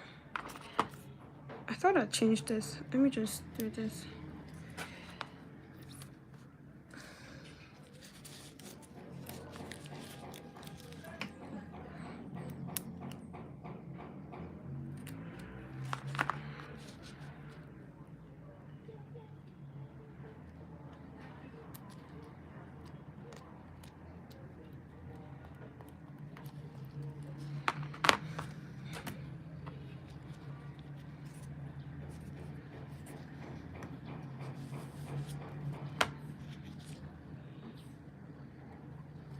Okay. Alright. I'm going to just gently buff the nail all around. All around, all around, all around.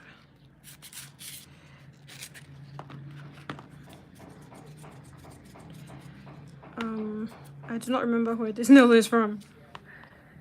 Oh boy.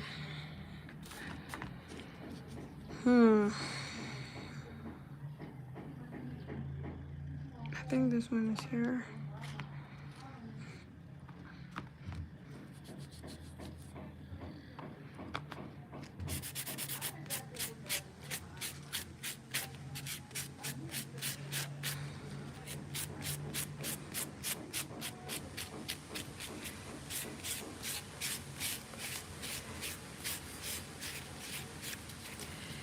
Hello, Azun Nails. Hi. I'm guessing from your name you're a nail tech, correct?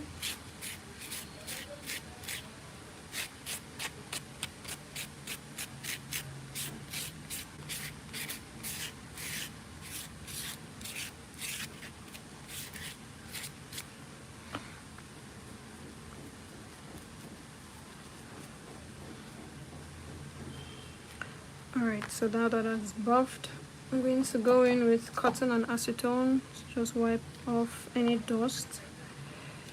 Hello, Azure Nails. Are you a nail tech? Yes. Oh, I thought as much. Okay, so right now I'm doing chrome isolation. For how long have you been a nail tech?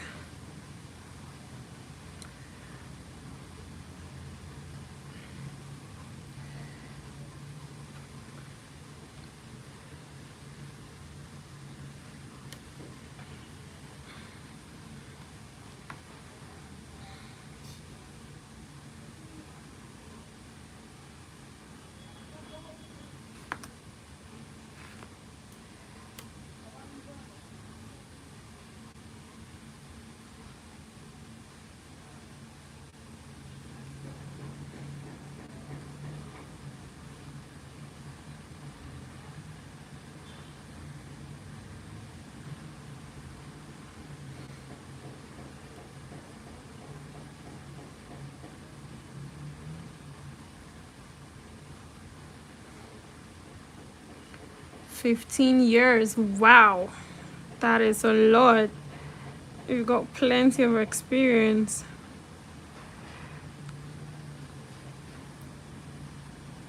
So far in your 15 years of being a nail tech, what are some of the challenges you've faced?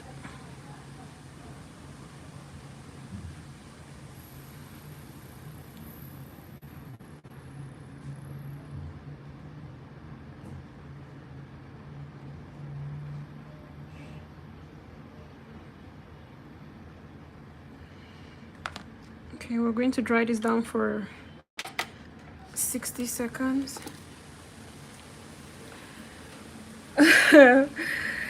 Maximus West, he says, wow. Is it looking good?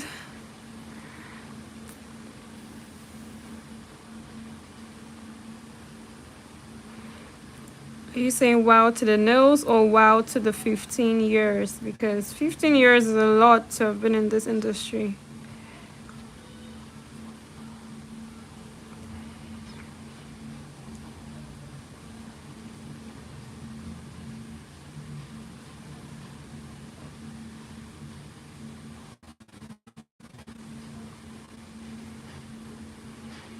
Hi, Rora.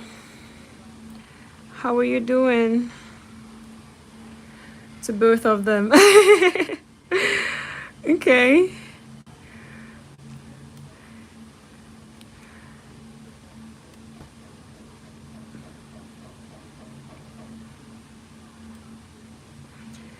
So, Maximus, are you also a nail tech? I didn't understand your question. Well, I'm asking, in your 15 years of being a nail tech, what are some of the challenges that you've faced in the industry, and, how would you advise beginner or upcoming nail techs to handle such difficulties?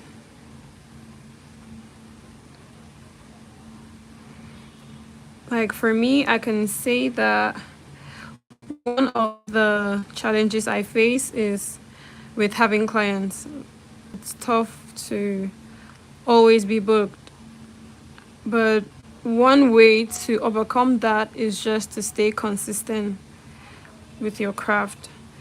Even on days when you do not have bookings, you can do what I'm doing right now. Right now I'm doing a press-on set for myself because I ain't got no bookings today. So this is going to help me to also create publicity, to be able to advertise my work as well.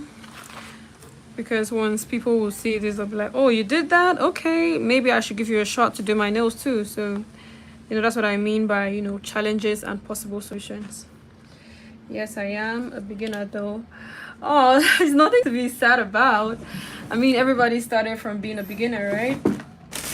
So I was a beginner too almost 3 years ago. I've been a nail tech for almost 3 years now. So, everybody starts from somewhere. We've all been a beginner at some point. So definitely you're going to grow. You just need to stay consistent. What are some of the challenges you face? Maximus West. What are some of the challenges you face as a beginner nail tech? Maybe Rora, is it Rora Nails? No, Azu Nails, sorry. Maybe Azu Nails can, help with some tips. So just share some of the challenges you faced so far.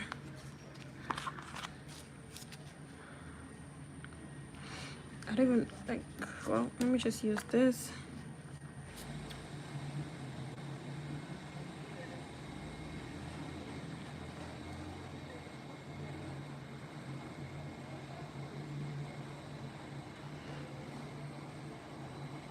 Look at that shine. I love when I do my chrome isolation and it has this much shine. It's so shiny. Now what will help you have this shine is that top coat. That's why we add top coat to the mixture.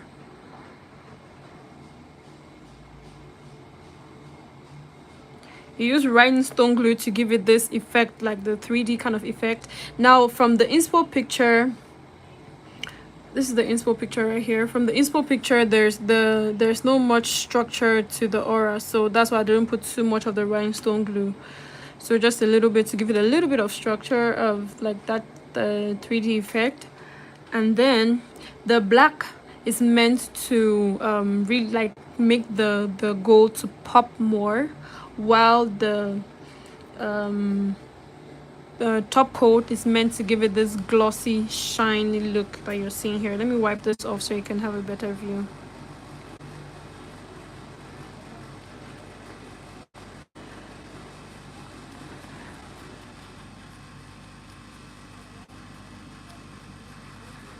See that? Oh, I'm in my 8th month now. Okay, that's good. So I think you've made some progress. You must have encountered some challenges. So what are some of the things that you find difficulties in, or like you find difficulties with? Well, the application is more. Oh, thank you. Thank you. All right, so we're going to go ahead and do the other nail.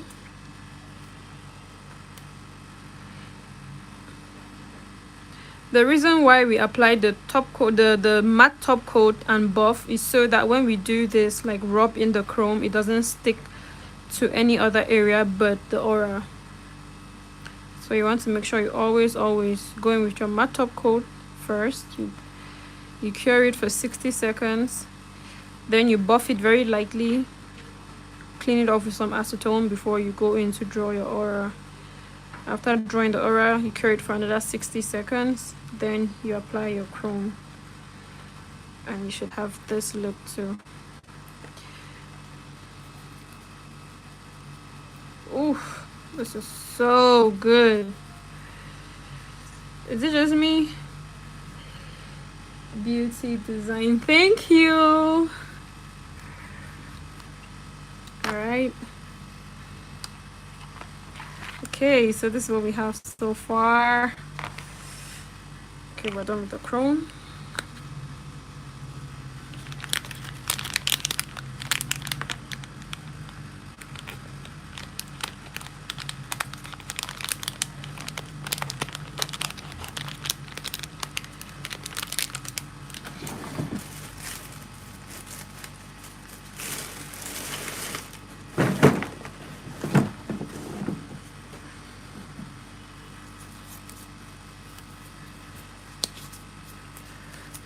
Alright, so we're done with all of these.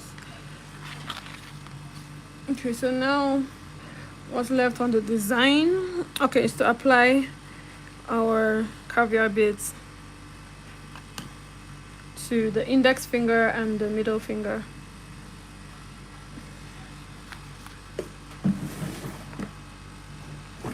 But before that, I would just like to go ahead to do my finishing first. For the finishing, what I like to do is just gently file, since there's no much polish going on. As in nails, when I do my mom's or mother-in-law's nails, they are so picky and detail oriented that they point out all my mistakes, and because I'm family, they think they can do anything. They think they can do anything I do for them.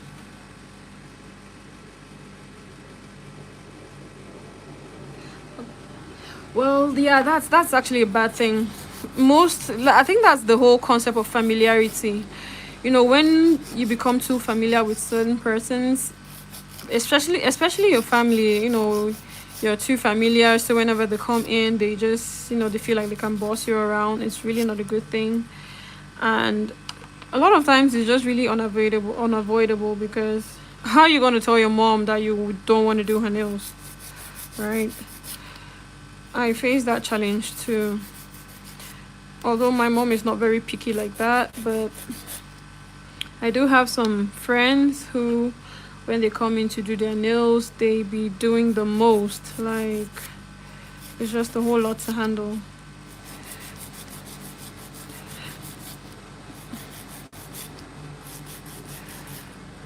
So what I'm doing here is just touching up on the shape a little bit.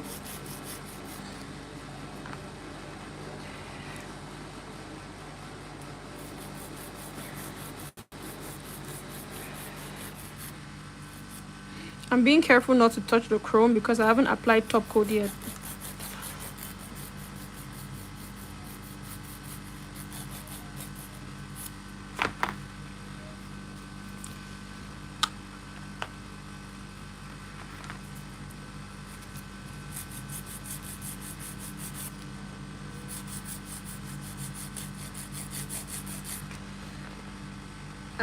My challenges is basically on my client nails.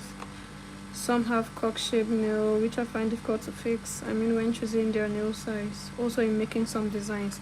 Oh yeah, that's true. Not all nail beds are easy to work with. For example, if a client comes in with nail beds like my own, they are very easy because, you know, it's straight, it's not, you know, curved or anything. It's not too deep around the cuticle area. It's just flush around the cuticle. And, you know, this kind of nail beds are usually easy to work with. Pardon the way my nails look. But yeah, generally, there's always that challenge. You just have to keep practicing. When you do have the time, you can, if you have some friends or any family members who have such nails or nail beds, you can call them in and, you know, take your time, try to see how to work with such nail beds so that whenever a client comes in, you have a technique that you can apply to get through the appointment. I think the major thing you need to work on is techniques for different nail kinds, for different kinds of nail beds. You need different techniques. That way you do not get overwhelmed when a client comes in with a nail bed that is not very easy to work with. I hope that helps. Then for designs, yeah, you can practice designs on something like press-on nails like I'm doing right now. Although I'm not actually practicing designs, I already know these designs, but I'm just saying, like, you know, you can use press-on nails as a way to practice. Also, you can get a practice hand or practice fingers like this. So I do have these practice fingers. I have like 2 of them. So what I do is, if a client comes in or if a client is booking for a nail design that I am not very familiar with, I just take this, stick a nail on it, practice what I need to practice, then once I'm done, I'll take it off. Or you can get the practice hand. There are some hands that, you know, those are 5-finger hand, the 5-finger hand. You can buy that and, you know, put stick nails on them and practice. That will really help you to get a hang of your designs. And there are so many designs out there you can try out, so use that to practice your designs. Solo de dédicaces après son bien client reales. I'm sorry, I did not speak I don't know if that's Spanish, but I'm trying to pick on, maybe you're trying to ask if these press-ons are for a client. Rora Mirez, I'm sorry, I do not speak Spanish. I don't know if it's Spanish or Italian. I'm not sure which language it is. I'm sorry, I do not speak that language. It does sound like you're trying to ask if these press-ons are for a client. If that is what you're asking, the answer is no. These are my press-ons. I got a date tomorrow. I got a date to go on tomorrow, and my nails, as you can see, they don't look good. So this is just gonna help me to, you know, show up. Get it? So I'm done. I'm just going to wipe these down with some acetone.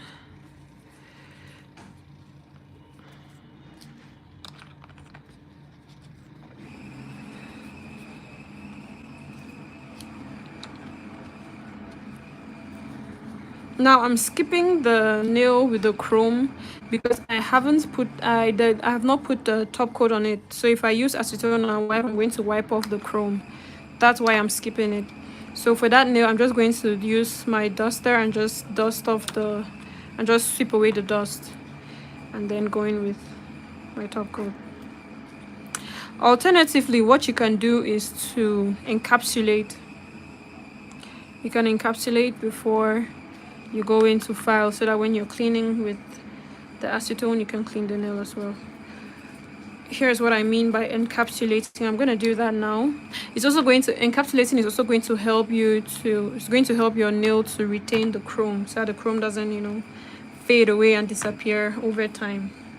So to encapsulate, I'm just going in with some rhinestone glue. This one is from Macard.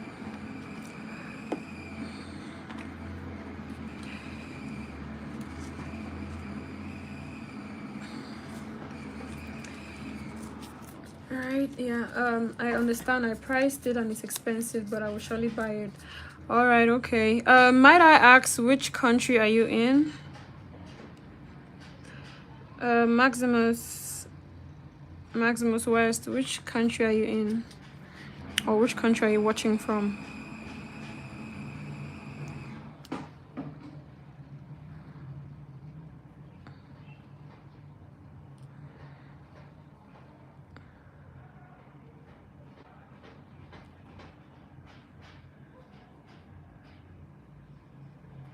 Nigeria. Ooh, we're neighbors because I am in Cameroon. Oh, my other phone just died. Let me plug this in on charge because this is helping me to see your comments as you write them.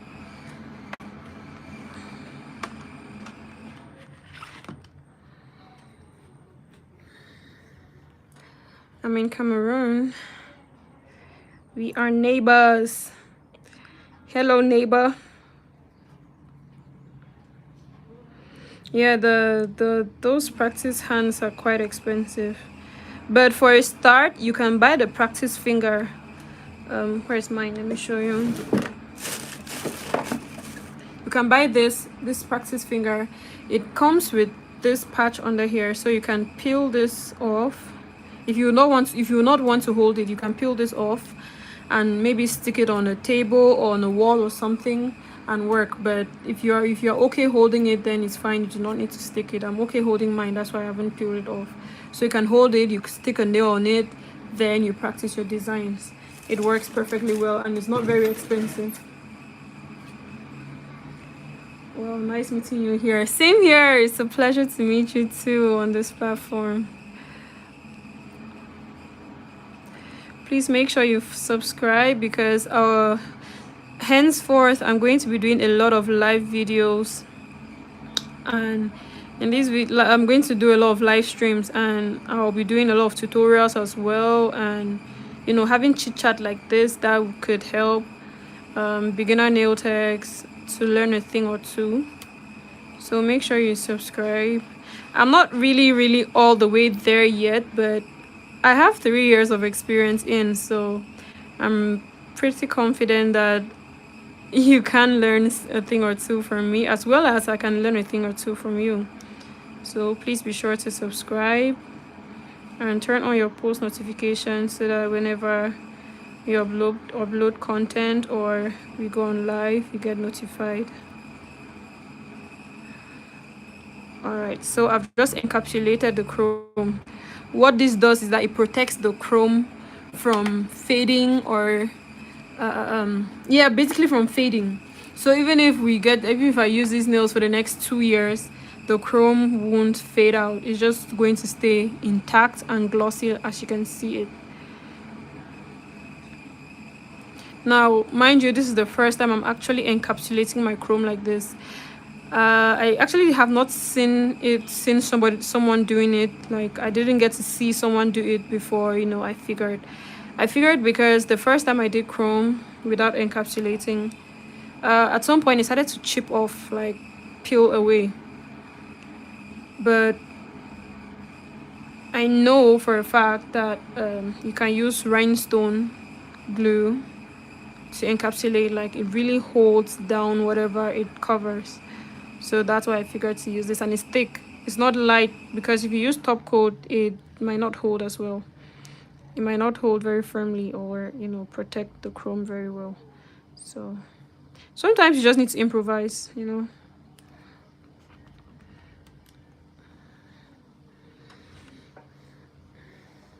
You're lucky. My mom is Latina and my mother-in-law is Serbian.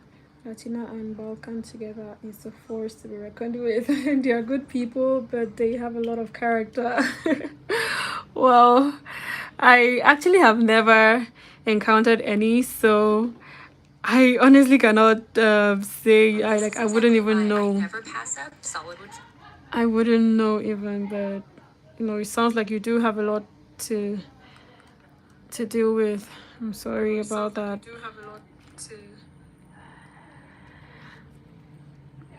But you know, we can only hope that things get better. And you know, they're your family right now, so there's no way you can avoid them. You can only find a way to work with them without, you know, stepping on each other's toes.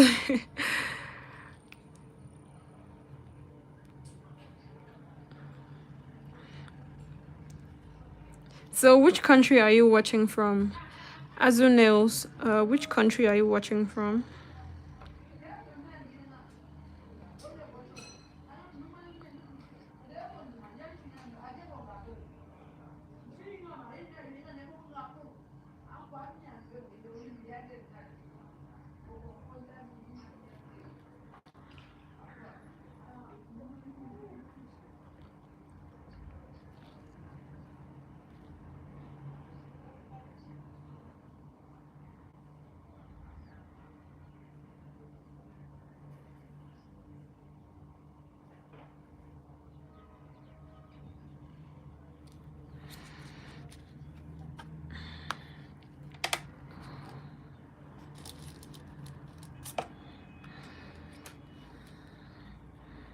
Okay, that looks good. Okay, at this point, I'm confused. I think I've swapped the nails, like which nail goes on which hand.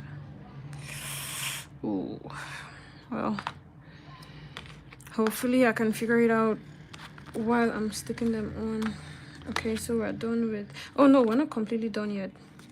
So I'm going to add some more rhinestone glue to glue down the caviar beads. Are they... Where? Okay. I'm going to use this.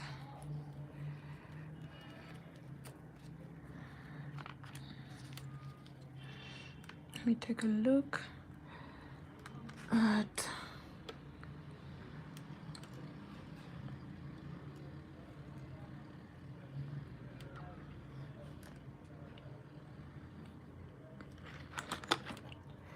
Oops.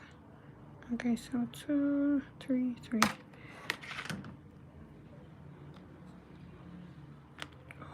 Okay.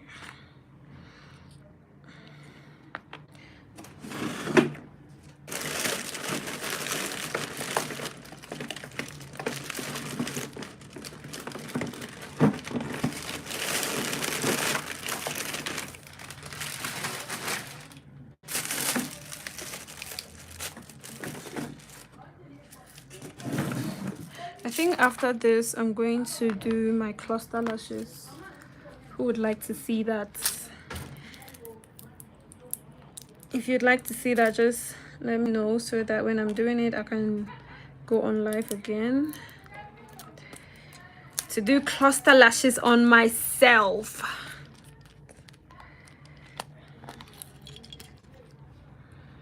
So it's all mixed up right now because it's spilled over a couple of days ago, and honestly I don't know how to sort it back to their different sizes, so everything is just mixed up.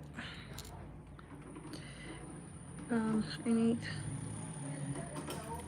need one more of the small one.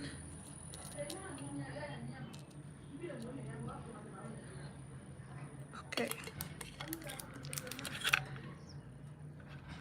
I think this other one, let me take a bigger, let me take a bigger one.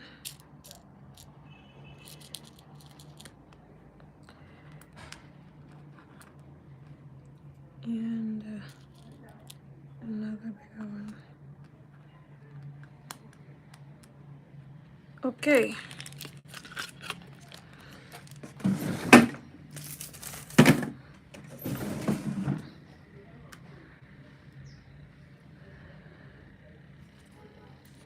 Oh, welcome back, Maximus. What's the name of that? I'm not sure what the name of what these beads, these charms. I think they are called caviar beads. They come in different colors. There's gold, there's silver, and there is like marble. Is it marble? This one.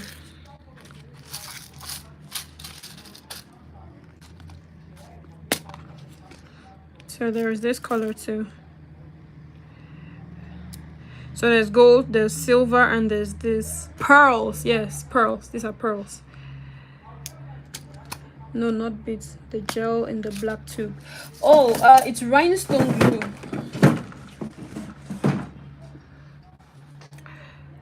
Rhinestone glue. This one is on my card. But this particular one is, I really do not like it because it leaves a sticky layer on top. You must go over it with top coat.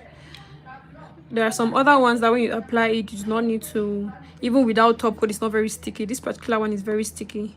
So I don't know if it's that maybe this one is not the original. I don't know why, but it does that. But yeah, it's rhinestone glue. Wait, where's one of my nails? Oh, it's still in the lamp. Okay. All right. So I'm going to go with this one first. Place some glue there. I think with this I should even use this. I'm going to use my daughter instead.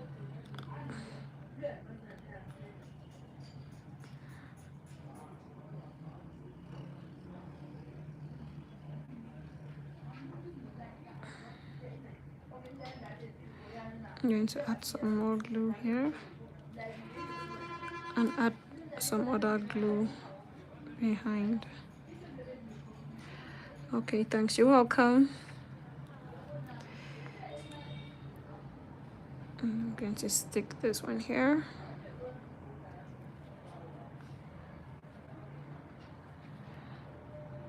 And here.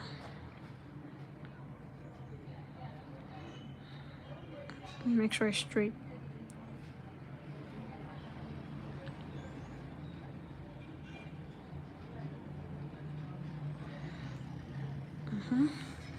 Then I'm going to add some more rhinestone glue over it to encapsulate as well, so that over time it does not fade out. If you apply only top coat, at some point the top coat is going to peel off and then this one is going to fade. So I'm going to encapsulate with the rhinestone glue. To encapsulate is basically to cover it. I'm basically covering it with rhinestone glue so that it stays glowing and glossy for a longer time.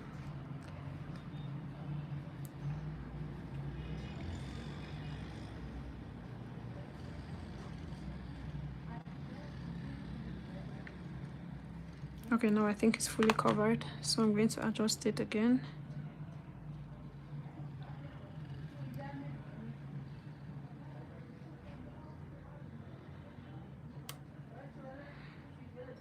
Now, if you are doing this on your client, I would advise you go in with a flash cure like this one, just so that you secure it in place before the client puts it in the lamp, so it doesn't move around.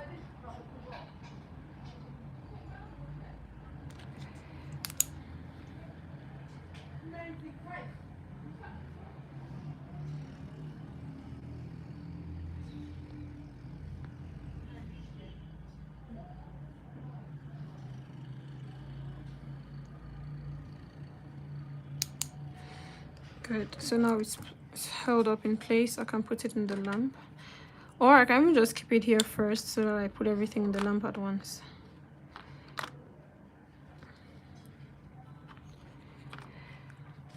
Oh, it seems I did not take out enough of the beads. I need more.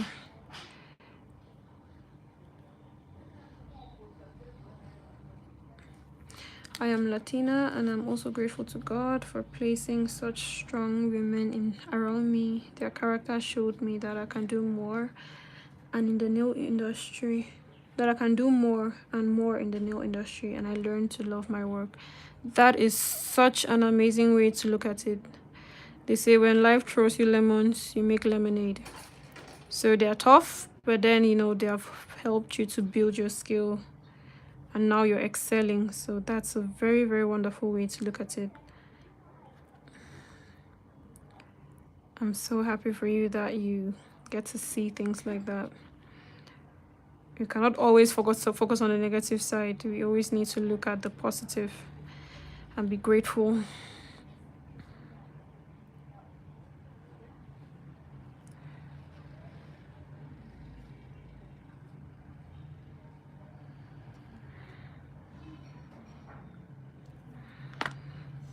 I can still cure this first.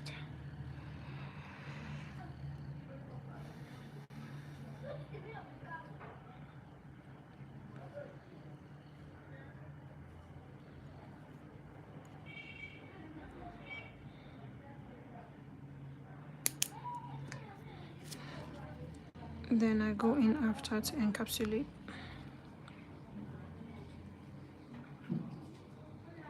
So that this way it's not moving around.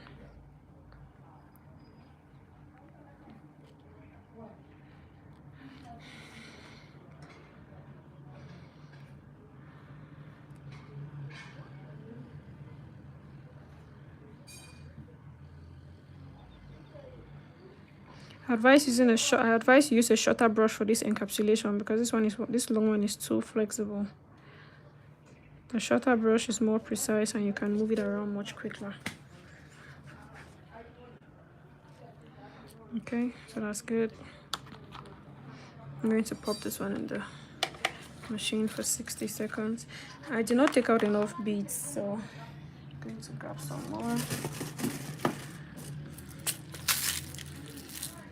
What I took out was enough for just one hand. I did not count properly.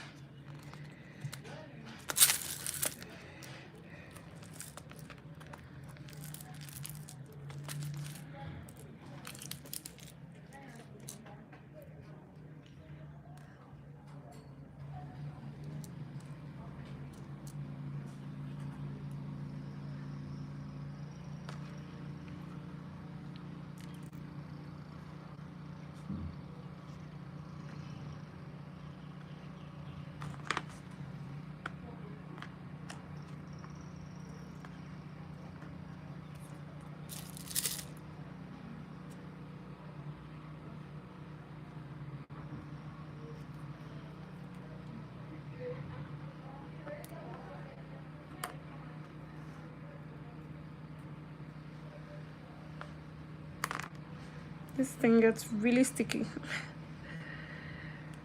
Okay. And one more. I need one more small. Okay, got it. Okay.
Do we have any other nail techs who are watching right now? Are there any other nail techs who are watching right now?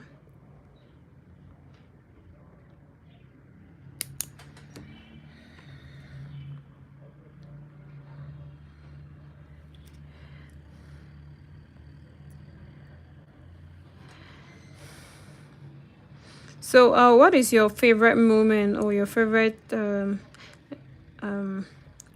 thing about being a nail tech?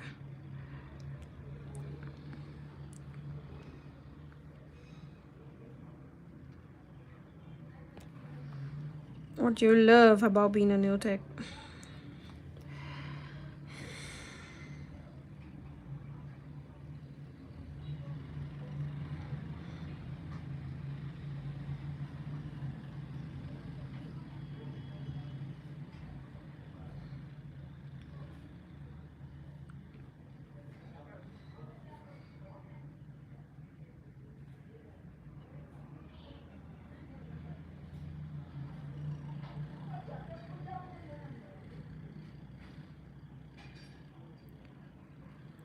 For me, I love when I get paid. Like, I think everybody does. I just love when I get paid, especially after a long day's work. And you know, that last client is doing the transfer to your account. I'm like, cha-ching.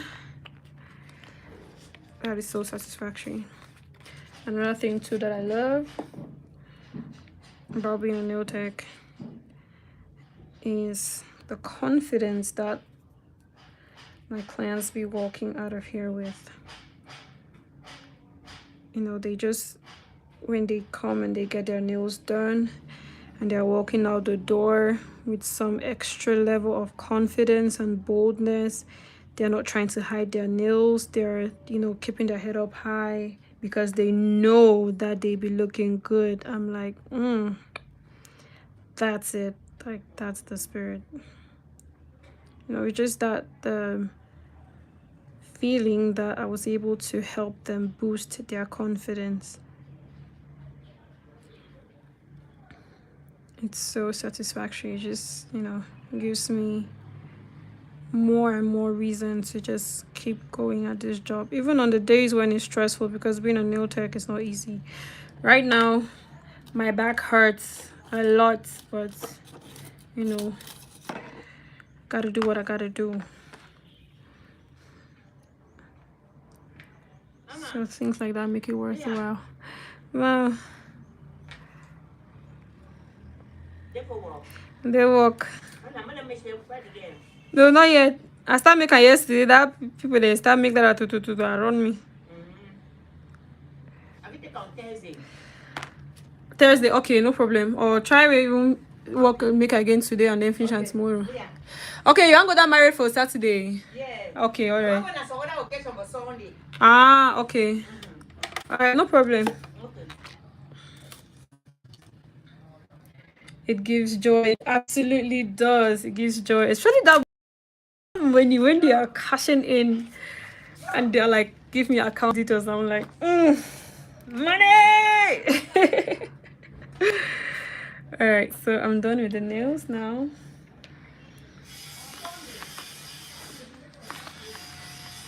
While it's drying, I'm just going to start cleaning up.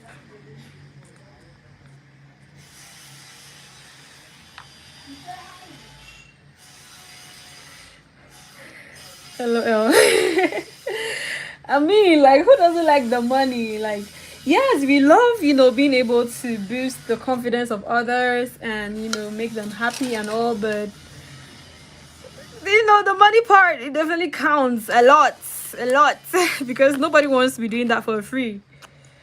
You know what I'm saying? Yes, money! I like the energy. You said it like, money! Yes, definitely, you know, the money. So I'm just packing up.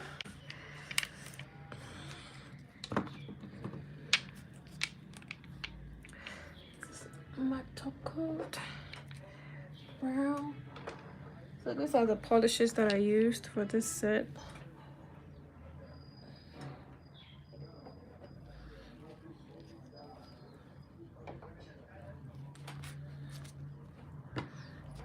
This is top coat. I have this top coat, but I prefer to use the one from Kani. I don't know, I just always prefer the one from Kani. But this one too, it's still good, but you know, a lot of times when you just used to what you're used to, you don't want anything else. So I like this one, this Kani dirt resistant top coat. I'm also using Ricial brand. Yes! How is your experience with the brand so far? How is your experience with their polish?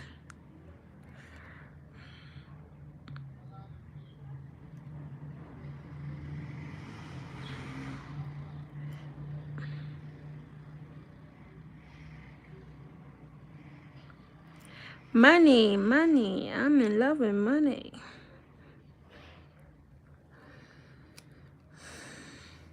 For me, I think Ricial, their nail polishes, they are good, but some are not very pigmented. Their gel polish is nice. Yes, it's actually nice. It's actually good, but some are not very pigmented, like the white. Their white is giving more of cream white. Like when you use it on the first day, yes, it's white, but then as days go on, it kind of looks brownish. So I don't really like it. The white I prefer to use is this one, My Secret. This one is really white and it stays white. But the one from Ricial too is good. Another reason why I don't like the white from Ricial is that it's not very pigmented. It's very runny. It's pigmented, but it's not very thick. Like, it's runny as compared to this other white from My Secret. The one from My Secret, you can put it on a nail, on your mixing palette, and it stays, and you turn it and it, you know, it rolls down very slowly. But the one from Ricial is very runny. Once you put it and you turn the plate, it just rolls down.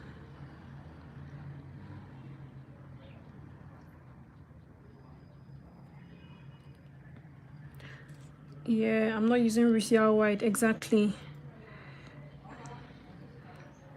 But so far, all the other colors that I've used are good. The other colors that I've used from Ricial are good.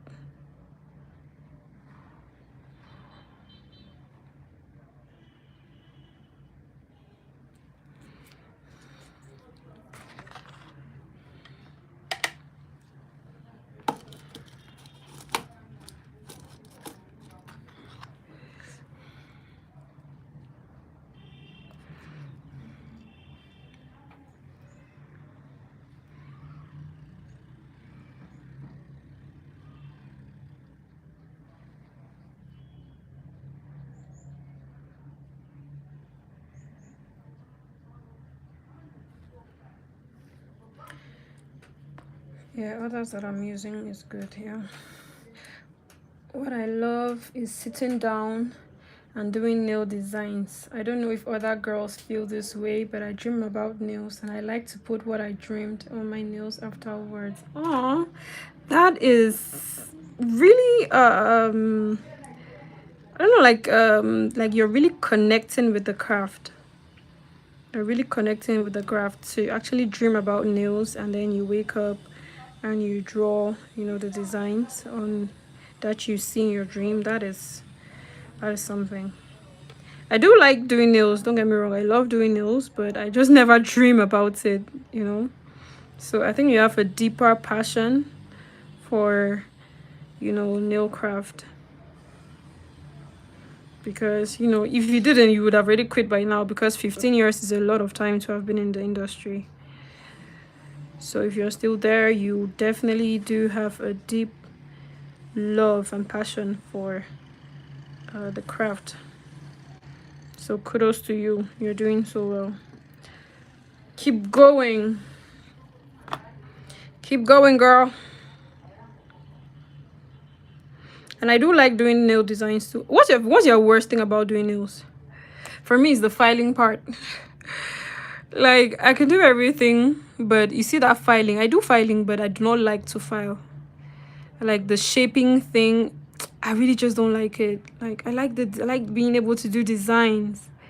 and put up the structure, even if it's whether it's polygel or gel X. I am good with setting up the structure, like the application. Yes, the application, I'm good with that, but the filing is my worst nightmare. Same here. Yes, filing is nobody's dream. Well, some people like filing. Some other person would say that what they do not like is soak off. Like, the worst part of being a nail tech is having to soak off nails. I actually do not mind the soak off part. Like, it's actually not any big hassle for me. But you see, filing, when I think about filing, I'll just get stressed.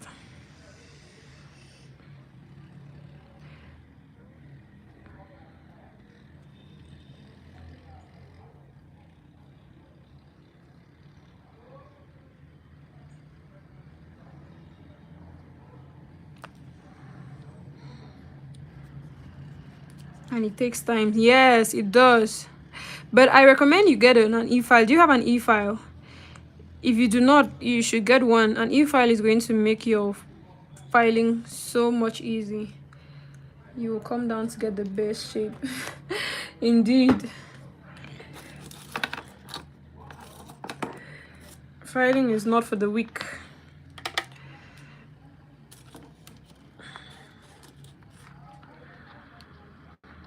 Filing is a tough job. And you'll see some oh, thank you for the hearts. Please, if you're watching, just help me, like, drop some hearts. Drop some hearts, please. Yeah, some customers will come and be like, is it not just to do this? Is it not just? If you sabi do just, why you not do our house? You come and you want to stress the lives of nail techs, and you don't want to pay, and you be like, is it not just? E-file, yes, an e-file helps. Like a nail drill. This is mine. I've had this for like 2 years now, and it works very, very effectively. This ribbon here, I'm the who added it. But yeah, this is mine. So, and this particular brand, this particular one, it actually holds battery well. In Nigeria, NEPA sometimes disturbs. Same like here, NEO disturbs too. So this one, it actually stores the battery life well. So even when there's no light, you're sure that you can do like 5, no, not up to, well, yeah, like, well, it depends on how long you take to use. If you don't take too long per client, then you can use use on more than even 5, because the last time I charged this machine has been like more than 2 months ago. The last time I charged it, I've been using it ever since without charging, to clean natural nails, to clean to work on press-ons like this and so on. So the battery of this one definitely stays, so I highly recommend this one. Let me just bring, so I don't know, maybe if you do not have one, you can just take a screenshot of this one. You can take a screenshot of this one and buy this one. I highly recommend it. I've used it for, like I said, it's more than 2 years now since I've been using this one, and it does not fail. The battery life is so good. All this splash here is acetone splashed on it and ruined it like this, but yeah. So when it comes on, this is how it looks. See, it's on, it's spinning down there. So even if it's on and here, it's not touching the walls, it's not damaging it or anything. So this is how it looks. I mean, it has these pins to keep your drills, and even behind. So then when you connect the cable, the charger passes behind here, so you can even be charging it while using, and it's it's fine. So I highly recommend this one. How can I get it? I think you can check out your local beauty store. Like in Nigeria, I think if you go, you're in Nigeria, if you go, I don't know which state you are in. I don't really know Nigeria too well, but I think I usually see people talking about Lagos trade fair market. I think if you check there, you might be able to see it. I'm not sure if I'll be able to. If the thing is, I asked to buy it from here and send to you, but I'm not sure how that is going to work. So okay, so I'm done with this set. This is the final look.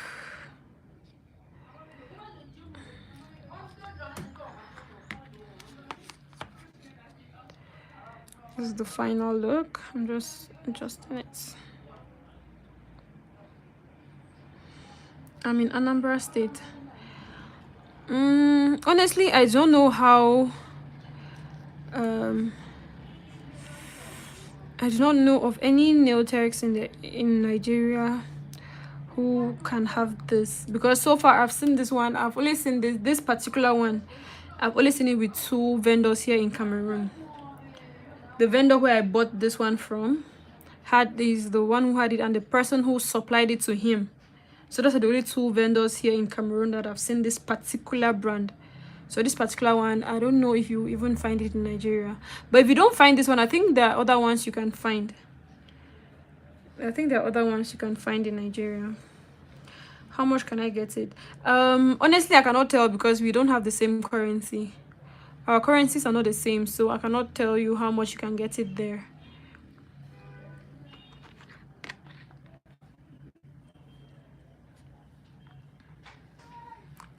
Nails is 1,000 and 1,000. Thank you so much.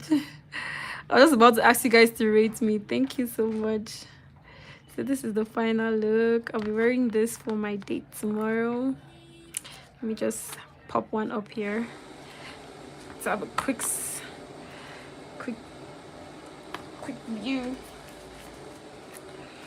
So remember, these are my nails, so let someone will come and say that I'm touching the client's nails. These are my nails. See? Look at this. I'm gonna look so cute tomorrow. So I'm going to use super glue to glue it down. So then when I come back, I take it off. So my nail is going to look this cute. It's lifting there because it's not glued down. But if I glue it down, you see it covers sidewall to sidewall. I think you guys should please follow me on Instagram. Follow on Instagram, TikTok, because I'm definitely going to be posting these nails on Instagram and TikTok. Like when I wear it, I'm going to post it on Instagram and TikTok. So please follow. Our business page is NBLX Collections, no space. Then on all social media, TikTok, Instagram, Facebook, anywhere, any social media, just check NBLX Collections. You can see us. I'm definitely going to be posting this set. I can imagine how cute it's going to look on me. Okay, so I've come to the end of this video. If you watched till the end, thank you so much. Maximus, thank you so much for engaging. Azul Nails, thank you so much. Gracias, corazon. Oh, I don't know, that just sounded so nice. Thank you so much, Azul Nails. Thank you guys so much for watching. Please be sure to subscribe to the channel so that you do not miss subsequent content. Especially, I'm going to be doing a lot of live videos henceforth. So please make sure you subscribe so that whenever I go live, you know, we can always meet up and discuss. And please follow us on TikTok and Instagram as well. Maximus and Azul Nails, please follow us. I'm going to follow you right back. Instagram, TikTok, even Facebook, we're there. I'm going to follow you right back. I would love to follow your channels as well to see your work, and you know, we could support each other in this journey of being nail techs. So I'm just packing up my stuff right now because I'm done. I'm going to do my cluster lashes immediately after this, but I'm going to have to end this live first because that's going to be a different video. This one is for nails, so I'm going to do my cluster lashes immediately after this, so do not go too far. I'm going to be on live again really soon, and then you can get to see me too because I'm going to be showing my face. This video I didn't really show my face, so stay tuned. Are you still doing the cluster lash today? Yes, I am. It's the time right now is 5:15 p.m. So it's still bright outside. I'm going to do the lash right now. I'm going to do it right now. It's still bright outside, so now is a good time.